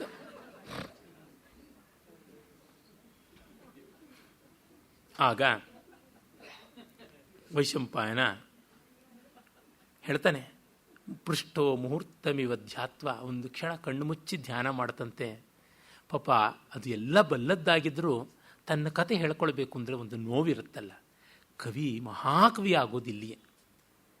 ಇಷ್ಟು ದೊಡ್ಡ 1000 ಗಟ್ಟಲೆ ವಾಕ್ಯಗಳು, ಲಕ್ಷಗಟ್ಟಲೆ ಪದ ಇರತಕ್ಕಂಥ ಕಾವ್ಯದಲ್ಲಿ ವೈಶಂಪಾಯನಸ್ತು ಸ್ವಯಂ ಉಪಜಾತ ಕುತೂಹಲೇನ ಸಬಹುಮಾನಂ ಅವನಿಪತಿನ ಪೃಷ್ಠ. ತುಂಬ ಕುತೂಹಲದಿಂದ ಗೌರವದಿಂದ ರಾಜ ಕೇಳ್ತಾ ಇದ್ದಾಗ ಮುಹೂರ್ತಮಿವ ಧ್ಯಾತ್ವ, ಒಂದು ಕ್ಷಣ ಕಾಲ ಕಣ್ಣು ಮುಚ್ಚಿ ಸ್ತಬ್ಧವಾಗಿ ನಿಂತು ಸಾದರಂ ಅಬ್ರವೀತ್. ಇದು ಮಾಸ್ಟರ್ ಸ್ಟ್ರೋಕ್ ಅಂತಂದರೆ. ತನ್ನ ಕಥೆ ಸಂತೋಷದ ಕಥೆ ಅಲ್ಲ, ಅದು ವ್ಯಥೆ, ನೋವು. ಅದನ್ನು ಹೇಳ್ಕೊಳ್ಳೋದು ಹೇಗೆ ಯಾರಿಗೂ ಬಂದುಬಿಡುತ್ತೆ. ಭಾವ ಸಂವೇದನಶೀಲರಾದವರಿಗೆ ಬದುಕಿನಲ್ಲಿ ಯಾವ ಭೂತ ಘಟನೆಯನ್ನು ಹೇಳುವಾಗಲೂ ದುಃಖ ಉಮ್ಮಳಿಸಬರದೇ ಇರಬಹುದು, ಒಂದು ವಿಷಾದದ ರೇಖೆ ಇದ್ದೇ ಇರ್ತದೆ. ಎಲ್ಲ ಹಳೆಯ ನೆನಪುಗಳ ಮೋಡಕ್ಕೆ ಒಂದಲ್ಲ ಒಂದು ರೀತಿ ಬಣ್ಣಗಳು ಬಂದಿರುತ್ತವಲ್ಲ. ಸಿಲ್ವರ್ ಲೈನ್ ಎಲ್ಲ ಕ್ಲೌಡ್ಗೂ ಇರುತ್ತೆ ಅಂತೀವಿ, ಅರೆ ಸಿಲ್ವರ್ ಲೈನ್ ಮಾತ್ರ, ಸಿಲ್ವರ್ ಕಲರ್ ಅಲ್ವಲ್ಲ. ದೇವ ಮಹತೀಯಂ ಕಥಾ, ತುಂಬ ದೊಡ್ಡದು ಈ ಕಥೆ. ಇದು ಕೌತುಕಂ ಆಕರ್ಣ್ಯತಂ, ತುಂಬ ಉದ್ದವಾದ ಕಥೆ. ನಿಮಗೆ ಆಸಕ್ತಿ ಇದ್ದರೆ ಕೇಳೋಣವಾಗಲಿ. ಅಂದರೆ ಅದರ ಎಟಿಕೇಟ್ ನೋಡಿ. ಯಾರಿಗೆ ತಾನೇ ಅವ್ರವ್ರ ಕಥೆ ಹೇಳ್ಕೊಳ್ಳೋಕೆ ಇಷ್ಟ ಆಗೋಲ್ಲ. ನನ್ನ ಹತ್ರಕ್ಕೆ ತುಂಬ ಜನ ಬರ್ತಾರೆ, ನಮಗೇನೋ ಹೇಳೋದಿದೆ ಅಂತ. ನನಗೆ ಕೇಳೋಕ್ಕಿರೋಲ್ವಲ್ಲ ಎಷ್ಟೋ ಬಾರಿ. ಇಂದು ಬೆಳಗ್ಗೆನೂ ಯಾರೋ ಪಾಪ ಬಂದುಬಿಟ್ಟಿದ್ರು. ನಾನು ಫೋನ್ ಮಾಡಿ ಬನ್ನಿ ಅಂತ ಹೇಳ್ತೀನಿ ಅಂತ ಫೋನ್ ಮಾಡ್ದೇನೆ ಬಂದುಬಿಡ್ತಾರೆ. ಪ್ರತಿಯೊಬ್ಬರಿಗೂ ಅಂತರಂಗವನ್ನು ತೆರೆದಿಟ್ಕೊಳ್ಳೋಕ್ಕೆ ಆಸೆ, ಆದರೆ ಅದನ್ನು ನೋಡುವ ಕೇಳುವ ವ್ಯವಧಿ ಜಗತ್ತಿಗಿರೋಲ್ಲ. ಅದು ಒಂದು ಕ್ರೂರ ಸತ್ಯ. ಅದಕ್ಕೆ ನಿಮಗೆ ಮನಸ್ಸಿದ್ರೆ ಕೇಳೋಣವಾಗಲಿ, ದಾಕ್ಷಿಣ್ಯ ಬೇಡ ಅಂತನ್ನುವ ನಯ, ಮಾನವ ಸ್ವಭಾವ ದರ್ಶನವನ್ನು ಕವಿ ಈ ತರಹ ಮಹಾವರ್ಣನೆಗಳ ರಾಶಿಯಲ್ಲಿ ಅಲ್ಲಿ ಇಲ್ಲಿ ಚೆಲ್ಲಿ ಚೆದರಾಗಿ ಹೋಗಿರುವಂತೆ ಮಾಡ್ತಾನಲ್ಲ. ಹೀಗೆ ಶುರು ಮಾಡ್ತಾನೆ ನೋಡಿ. ವಿಂಧ್ಯಾಟವಿಯಲ್ಲಿ ನಾನು ಹುಟ್ಟಿದ್ದು ಅಂತ. ವಾಸಕ್ಕಾಂಚನ ಪಂಜರೆ ನೃಪಕರಾಂ ಭೋಜೆ ತನೂನ್ಮಾರ್ಜನಂ ಸ್ವಾದ್ಯಂ ಖಾದ್ಯಂ ಸ್ವಾದು ರಸಾಲ ದಾಡಿಮ ಫಲಂ ಪೇಯಂ ಸುಧಾಭಂ ಪಯಃ ಪಾಠ ಸಂಸದಿ ರಾಮನಾಮ ಸತತಂ ಧೀರಸ್ಯ ಕೀರಸ್ಯ ಮೇ ಚೇತೋ ಧಾವತಿ ಹಂತ ಜನ್ಮ ವಿಟಪಿ ಕ್ರೋಡಾಂತರೇ ಸರ್ವಥಾ ಅಂತ ಒಂದು ಅನ್ಯೋಕ್ತಿ ಉಂಟು. ಗಿಣಿ ಹೇಳ್ಕೊಳುತ್ತಂತೆ, ನನ್ನ ನೆಲೆ ಮಣಿಮಯವಾದ ಸ್ವರ್ಣ ಪಂಜರದ ಒಳಗೆ. ತಿನ್ನುವುದು ನೋಡಿದರೆ ದಿವ್ಯವಾದ ಸೀಸನಲ್ ಫ್ರೂಟ್ಸ್, ಆಯಾ ಕಾಲದ ಋತುವಿಗೆ ಅನುಸಾರವಾಗಿ ಬಂದ ಹಣ್ಣು ಹಂಪಲುಗಳು, ಕುಡಿಯೋದು ಅಮೃತವೂ ಆಸೆ ಪಡತಕ್ಕಂಥ ಹಾಲು, ಇನ್ನು ರಾಜರುಗಳ ಅಂಗೈ ಮೇಲೆ ಓಲಾಡುವ ಸೌಭಾಗ್ಯ, ಅವರಿಂದ ನೇವರಿಸಿಕೊಳ್ತಕ್ಕಂಥ ಸುಮ್ಮಾನ, ಮತ್ತು ಸಭೆಯಲ್ಲಿ ರಾಮ ಅಂತ ಹೇಳು, ಕೃಷ್ಣ ಅಂತ ಹೇಳು ಅಂತ ದಿವ್ಯನಾಮಗಳನ್ನು ಸಂಕೀರ್ತನೆ ಮಾಡಿಸಿಕೊಳ್ತಕ್ಕಂಥ ಭೋಗ, ಇಷ್ಟೆಲ್ಲ ಇದ್ದರೂ ನನಗೆ ಗಿಳಿಗೆ ನಾನು ಹುಟ್ಟಿದ ಯಾವುದೋ ಕಾಡಿನ ಮೂಲೆಯ ಮರದ ಪೊಟರೆಯ ಒಳಗೆ ಆ ಸಂಧಿಯಲ್ಲಿ ಮನಸ್ಸು ಹೋಗುತ್ತದೆ ಅಂತ. ಎಷ್ಟಿದ್ರೂ ಏನು, ಮತ್ತೆ ನಾಸ್ಟಾಲ್ಜಿಯಾ ಅಂತಂತೀವಲ್ಲ, ನಮ್ಮ ಕಾಲ ಅಂತ ನಿಮಗೆ ಮತ್ತೆ ಮತ್ತೆ ಆಗ್ತಾ ಇರುತ್ತೆ ಈ ರೀತಿಯಾದ ಸಮಸ್ಯೆ. ನಾನು ಮೊನ್ನೆಯೂ ಹೇಳ್ತಾ ಇದ್ದೆ ಯಾರಿಗೋ, ಯಾವಾಗ ನಮಗೆ ಸಮಕಾಲೀನ ಪ್ರಪಂಚದ ಜೊತೆಗೆ ಹೊಂದಿಕೊಳ್ಳೋಕ್ಕಾಗ್ತಾ ಇಲ್ವೋ ಆಗ ಮುಪ್ಪು ಬಂತು ಅಂತ ಅರ್ಥ. ಮುಖಕ್ಕೆ ತೆರೆ ಬಂದಾಗ, ಕಣ್ಣಿಗೆ ಪೊರೆ ಬಂದಾಗ, ತಲೆಗೆ ನೆರೆ ಬಂದಾಗ ಮೈಗೆ ಜರೆ ಬಂತು ಅಂತಲ್ಲ ಅಂತ ಪ್ರಾಸಬದ್ಧವಾಗಿ ಯಕ್ಷಗಾನ ಕಲಾವಿದರು ಕುಂಬಳೆ ಸುಂದರರಾಯರೆಲ್ಲ ಹೇಳ್ತಾ ಇರ್ತಾರೆ. ಗಡ್ಡಕ್ಕೆ ನೆರೆ, ಕೆನ್ನೆಗೆ ತೆರೆ, ಕಣ್ಣಿಗೆ ಪೊರೆ, ಮೈಗೆ ಜರೆ, ಈ ಥರ ಎಲ್ಲ. ಹಾಗಲ್ಲ ಮುಪ್ಪು ಯಾವಾಗ ಅಂದರೆ ಈ ಪ್ರಪಂಚ ನಮ್ಮದಲ್ಲ ಅಂತ ಅನಿಸಿದಾಗ, ಅಥವಾ ನಾವು ಈ ಪ್ರಪಂಚಕ್ಕೆ ಅಲ್ಲ ಅಂತ ಅನಿಸಿದಾಗ. ಅದರಿಂದಲೇ ಮುಪ್ಪನ್ನು ದೂರ ಇಡಬೇಕು ಅಂದರೆ ತಲೆಗೆ ಬಣ್ಣ ಹಚ್ಕೊಳ್ಳೋದಲ್ಲ, ಬೂಟಾಕ್ಸು ಇತ್ಯಾದಿಗಳನ್ನು ಮಾಡಿಕೊಂಡು ಚರ್ಮವನ್ನು ಹಿಗ್ಗಲಿಸ್ಕೊಳ್ತಕ್ಕಂಥದ್ದಲ್ಲ, ಅಥವಾ ಎಲ್ಲ ನವನವೀನ ಪ್ರಸಾಧನ ಸಾಮಗ್ರಿಗಳನ್ನು ಕೇಶಾದಿ ಪಾದಾಂತ ಪಾದಾದಿ ಕೇಶ ಅಂತ ಮಾಡಿಕೊಂಡು ತಿರುಗುವಂಥದ್ರೊಳಗೆ ಅಲ್ಲ. ಇರ್ತಕ್ಕಂಥದ್ದು ಆಯಾ ಕಾಲದ ಜನರನ್ನು ಹತ್ತಿರ ಮಾಡಿಕೊಳ್ಳೋದು. ನಾವು ಕಾಲನಿಗೆ ಸರಿಯಾಗಿ ಇರೋಕ್ಕಾಗದೇ ಇದ್ದರೂ ಕಾಲದಲ್ಲಿ ಇರ್ತಕ್ಕಂಥ ಜನಗಳನ್ನು ಹತ್ತಿರ ಮಾಡ್ಕೊಳ್ಬಹುದಲ್ವ. ಈ ಹೊತ್ತಿನ ತರುಣಿಯರ ಚಿಕ್ಕ ವಯಸ್ಸಿನವ್ರನ್ನ ಹತ್ತಿರ ಮಾಡಿಕೊಂಡ್ರೆ ಅವ್ರ ಪ್ರಪಂಚ ನಮ್ಮದಾಗುತ್ತೆ, ನಮಗೆ ಅಷ್ಟು ಮಟ್ಟಿಗೆ ಅಪ್ಡೇಷನ್ ಬರುತ್ತೆ. ಆಗ ನಾವು ಕಾಲಬಾಹ್ಯರಾಗೋಲ್ಲ, ಯಾತಯಾಮರು ಪೂತಿಗಂಧಿಲರು ಆಗುವಂಥದ್ದು, ಗತರಸರು ಆಗುವಂಥದ್ದು ಅಲ್ಲ ಅಂತ ಗೊತ್ತಾಗುತ್ತದೆ. ಇರಲಿ, ಯಾರಿಗಾದರೂ ತಮ್ಮದು ಅಂತ ಒಂದು ಕಾಲ ಇತ್ತು ಅಂತ ಅನಿಸುತ್ತೆ. ಆ ಕಾಲವೇ ಚೆನ್ನ ಅಂತ ಅದಕ್ಕೆ ಹೇಳೋದು. ತನ್ನ ಯೌವನ ಕಾಲವೇ ಎಲ್ಲರಿಗೂ ಚೆನ್ನ. ಯಾಕೆಂದರೆ ನಮಗಾಗ ಪ್ರಪಂಚ ಹೊಸದಾಗಿರುತ್ತೆ. ನಮ್ಮ ರುಚಿಗಳು, ರಸಗಳು, ಅಭಿನಿವೇಶಗಳು ಅದು ಹಾಲು ಕಾಳು ಗಟ್ಟಿ ಕಾಳು ಆಗುವ ತೆನೆಯ ಹಂತ ಇರುತ್ತಲ್ಲ, ಆ ರೀತಿ ಇರುತ್ತೆ. ನಮಗೆ ಅವೆಲ್ಲ ಮೈದುಂಬಿಕೊಳ್ತಾ ಇರುತ್ತೆ. ಹಾಗಾಗಿ ಅದು ಚೆನ್ನ ಅನಿಸಿರುತ್ತೆ. ಆಗ ಪ್ರತಿಯೊಂದು ಹೊಸದಾಗಿ ಕಾಣ್ತಾ ಇರುತ್ತೆ. ಅದು ಆ ಕಾಲದಲ್ಲಿ ಅನುಭವ ಆಗಿದ್ದು ಮುಂದೆ ನೆನಪಾಗುತ್ತೆ, ಮತ್ತು ಮುಂದೆ ನಾಸ್ಟಾಲ್ಜಿಯಾ ಆಗುತ್ತೆ. ಬೋಳಿ ತುರ್ಬನ್ನು ನೆನೆಸ್ಕೊಂಡ್ಲು ಅಂತಾರೆ ಎಲ್ಲರೂ.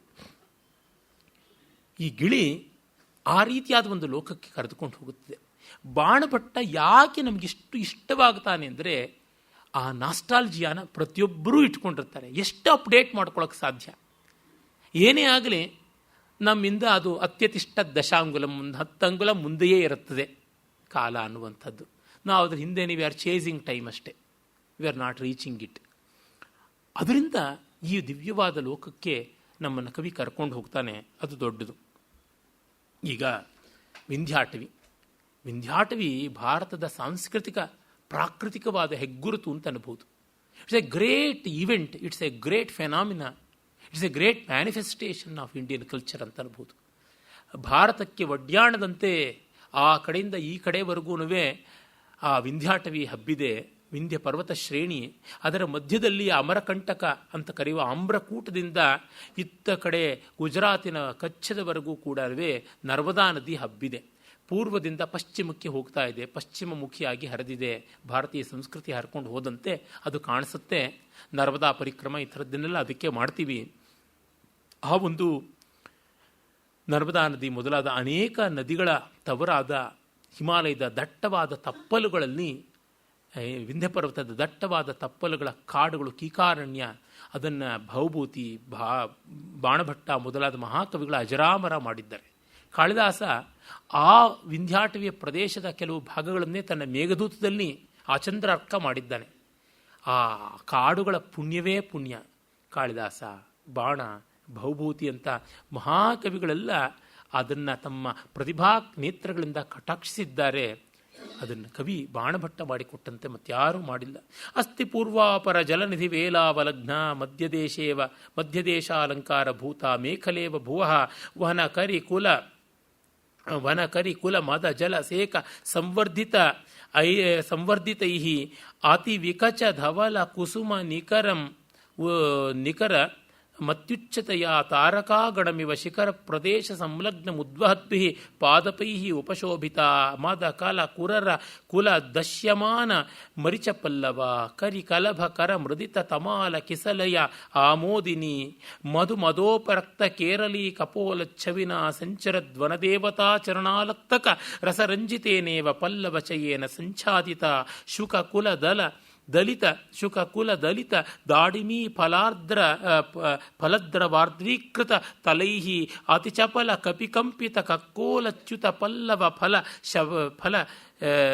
ಶಬಲೈಹಿ ಅನವರತ ನಿಪತಿತ ಕುಸುಮ ರೇಣು ಪಂಸುಲೈಹಿ ಪತಿಕಜನ ರಚಿತ ಲವಂಗ ಪಲ್ಲವ ಸಂಸ್ತರೈಹಿ ಅತಿ ಕಠೋರ ನಾಲಿಕೇರ ಕೇತಕೀ ಕರೀರ ಬಕುಲ ಪರಿಗತ ಪ್ರಾಂತೈಹಿ ದಾಂಬೂಲಿ ಲತಾವನದ್ಧ ಪೂಗ ಖಂಡ ಮಂಡಿತೈಃ ವನಲಕ್ಷ್ಮೀ ವಾಸಭವನೈರಿವ ವಿರಾಜಿತಾ ಲತಾ ಮಂಡಪೈಃ ಉನ್ಮದ ಮಾತಂಗ ಕಪೋಲ ಸ್ಥಲ ಗಲಿತ ಸಲಿಲ ಸಿಕ್ತೇನೇವ ಅನವರತಂ ಏಲಾ ಲತಾವನೇನ ಮದಗಂಧಿನಾಂಧಕಾರಿತಾ ನಖ ಮುಖ ಲಗ್ನ ಇಭ ಕುಂಭ ಮುಕ್ತಾಫಲ ಲುಬ್ಧೈಃ ಶಬರ ಸೇನಾಪತಿಭಿಃ ಹನ್ಯಮಾನ ಕೇಸರಿಶತಾ.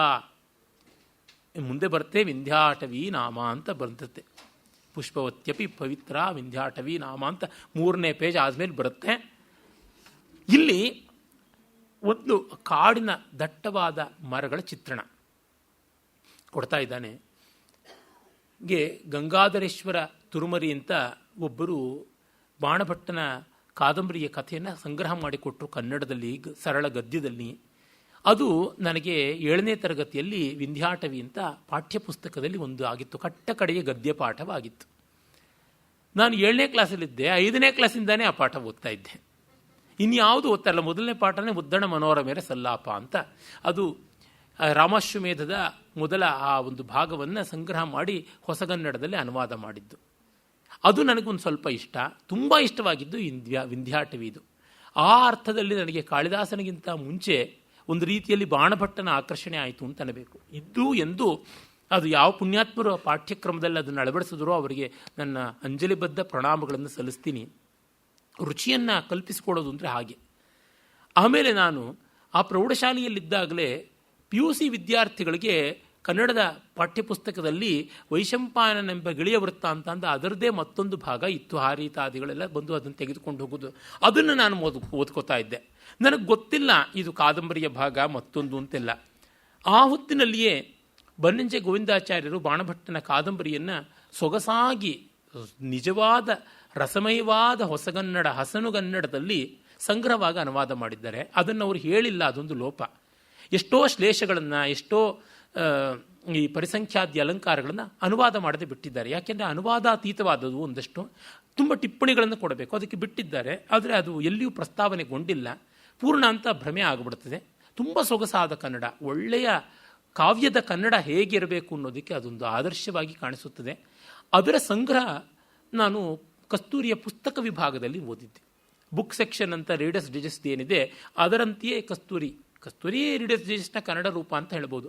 ಅಲ್ಲಿ ಯಾರೋ ಪುಣ್ಯಾತ್ಮರು ಸಂಗ್ರಹ ಮಾಡಿಕೊಟ್ಟಿದ್ರು, ಮಹಾಶ್ವೇತ ಅನ್ನುವ ಹೆಸರಿನಲ್ಲಿ ಮಹಾಶ್ವೇತ ಭಾಗವನ್ನು. ತುಂಬ ಸಂತೋಷವಾಗಿತ್ತು ಅದು.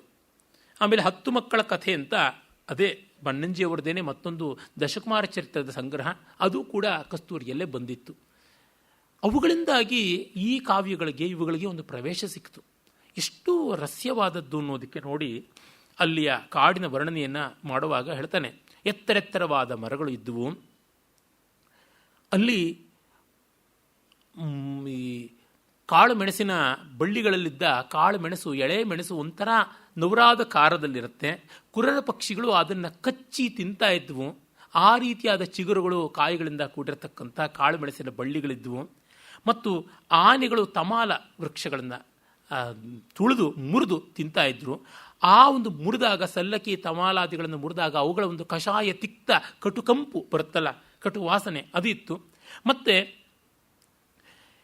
ಕೇರಳದ ಹೆಂಗಸರ ಕೆನ್ನೆಯ ಹಾಗೆ ಕಾಣಿಸ್ತಾ ಇರತಕ್ಕಂಥ ಆ ಒಂದು ಸೊಗಸಿರತಕ್ಕಂಥ ಚಿಗುರುಗಳಿಂದ ಕೂಡಿತ್ತು ಅಂತ. ಕೇರಳೀಯರು ಕಪ್ಪು ಬಣ್ಣ ಅಂತ, ಅವರ ಕೆನ್ನೆ ಅರಿಶಿಣ ಹಚ್ಚಿಕೊಂಡಾಗ ಕಪ್ಪಿನ ಮೇಲೆ ಅರಿಶಿಣ ಬಂದರೆ ಒಂದು ಹಸಿರು ಬಣ್ಣ ಬರುತ್ತೆ. ನೀವು ನೋಡಿ ಬೇಕಾದ್ರೆ ಯಾರು ತುಂಬ ಕಾಳಗಪ್ಪು ಬಣ್ಣದವರು ಅರಿಶಿಣ ಹಚ್ಚಿಕೊಂಡಿರ್ತಾರಲ್ಲ ನೋಡಿ, ಅದು ಒಂದು ರೀತಿಯಾದ ಗಾಢವಾದ ಮೇಚಕ ವರ್ಣ, ಎಮರಾಲ್ಡ್ ಕಲರ್ ಬಂದುಬಿಡುತ್ತೆ, ಡೀಪ್ ಎಮರಾಲ್ಡ್ ಕಲರ್. ಆ ರೀತಿಯಾದಂಥ ಎಲೆಗಳಿಂದ ಕೂಡಿರತಕ್ಕಂಥ ಮರಗಳಿದ್ವು. ಇನ್ನು ದಾಳಂಬರಿ ಮರಗಳ ಹಣ್ಣುಗಳನ್ನು ಒಡೆದು ಕುಕ್ಕಿ ಗಿಣಿಗಳು ತಿಂತಾ ಇದ್ದರೆ ಅಲ್ಲಿಂದ ರಸ ತೊಟ್ಟಿಕ್ಕಿ ನೆಲಕ್ಕೆ ಬಿದ್ದು ನಿರಂತರವೂ ನೆಲ ಮೆತ್ತಗೆ ಪಿಚಪಿಚಾಂತರಿಸ್ತಾ ಇತ್ತು. ಕಕ್ಕೋಲ ಅಂದರೆ ಅದು ಒಂದು ಬಗೆಯ ಬೆರ್ರೀಸ್ ಅಂತ ಕರಿತೀವಲ್ಲ, ಆ ಜಾತಿಯ ಹಣ್ಣುಗಳನ್ನು ಬಿಡುತ್ತೆ. ಆ ಹಣ್ಣುಗಳನ್ನು ತಿನ್ನೋಕ್ಕೆ ಕೋತಿಗಳು ಬಂದು ತಿನ್ನೋದು ಮಾತ್ರ ಅಲ್ಲದೆ ಕೊಂಪೆಗಳನ್ನು ಅಲ್ಲಾಡಿಸಿಬಿಟ್ಟು ಅಲ್ಲಿಂದ ಫಲಗಳೆಲ್ಲ ತೊಪತೊಪನೆ ಬಿದ್ದು, ಆ ಹಣ್ಣುಗಳು ಈ ತೊಯ್ದು ತೊಪ್ಪೆಯಾದ ನೆಲ, ಅದರ ಮೇಲೆ ಕೋತಿಗಳು ಬಂದು ನಲಿದಾಡಿ ಅದು ಕೆಸರಾಗಿ ಅದರ ಮೇಲೆ ಹೂಗಳ ಪರಾಗಧೂಳಿ ಬಿದ್ದು ಅದು ಒಂದು ವಿಚಿತ್ರವಾದ ಬಣ್ಣ, ವಿಚಿತ್ರವಾದ ಕಂಪು ಅದಕ್ಕೆ ಬಂದು, ಮತ್ತು ಅಲ್ಲಲ್ಲಿ ಲವಂಗದ ಮರಗಳು ನೆಲಕ್ಕೆ ಮುಟ್ಟುವಂತೆ ತಮ್ಮ ಬಳ್ಳಿಗಳನ್ನು, ತಮ್ಮ ಬಳ್ಳಿಯಂಥ ಎಲೆಗಳನ್ನು ಹರಡಿದರೆ ಪಾಂಥರಿಗೆ ಅದು ಹಾಸಿಕೊಳ್ಳೋದಕ್ಕೆ ಬೃಸಿ ಆಸ್ತರಣ, ಚಾಪೆಗಳನ್ನು ಹಾಸಿದಂತೆ ಕಾಣಿಸ್ತಾ ಇತ್ತು. ಹೀಗೆಲ್ಲ ಇದ್ದಂಥ ಒಂದು ಸೊಗಸು ಆ ವಿಂಧ್ಯಾಟವಿಯ ಮರಗಳದು ಅಂತ ಕವಿ ಹೇಳ್ತಾನೆ. ಇನ್ನು ಆ ಮುಂದಿನ ಭಾಗ ಶ್ಲೇಷಮಯವಾದದ್ದು, ಅದನ್ನು ನಾಳೆ ನೋಡೋಣ. ಬಾಣಭಟ್ಟನ್ನು ಆಸ್ವಾದ ಮಾಡುವ ಮನಸ್ಸಿರುವ ತಮಗೆಲ್ಲ ಮತ್ತೆ ಮತ್ತೆ ಧನ್ಯವಾದ. ನಮಸ್ಕಾರ.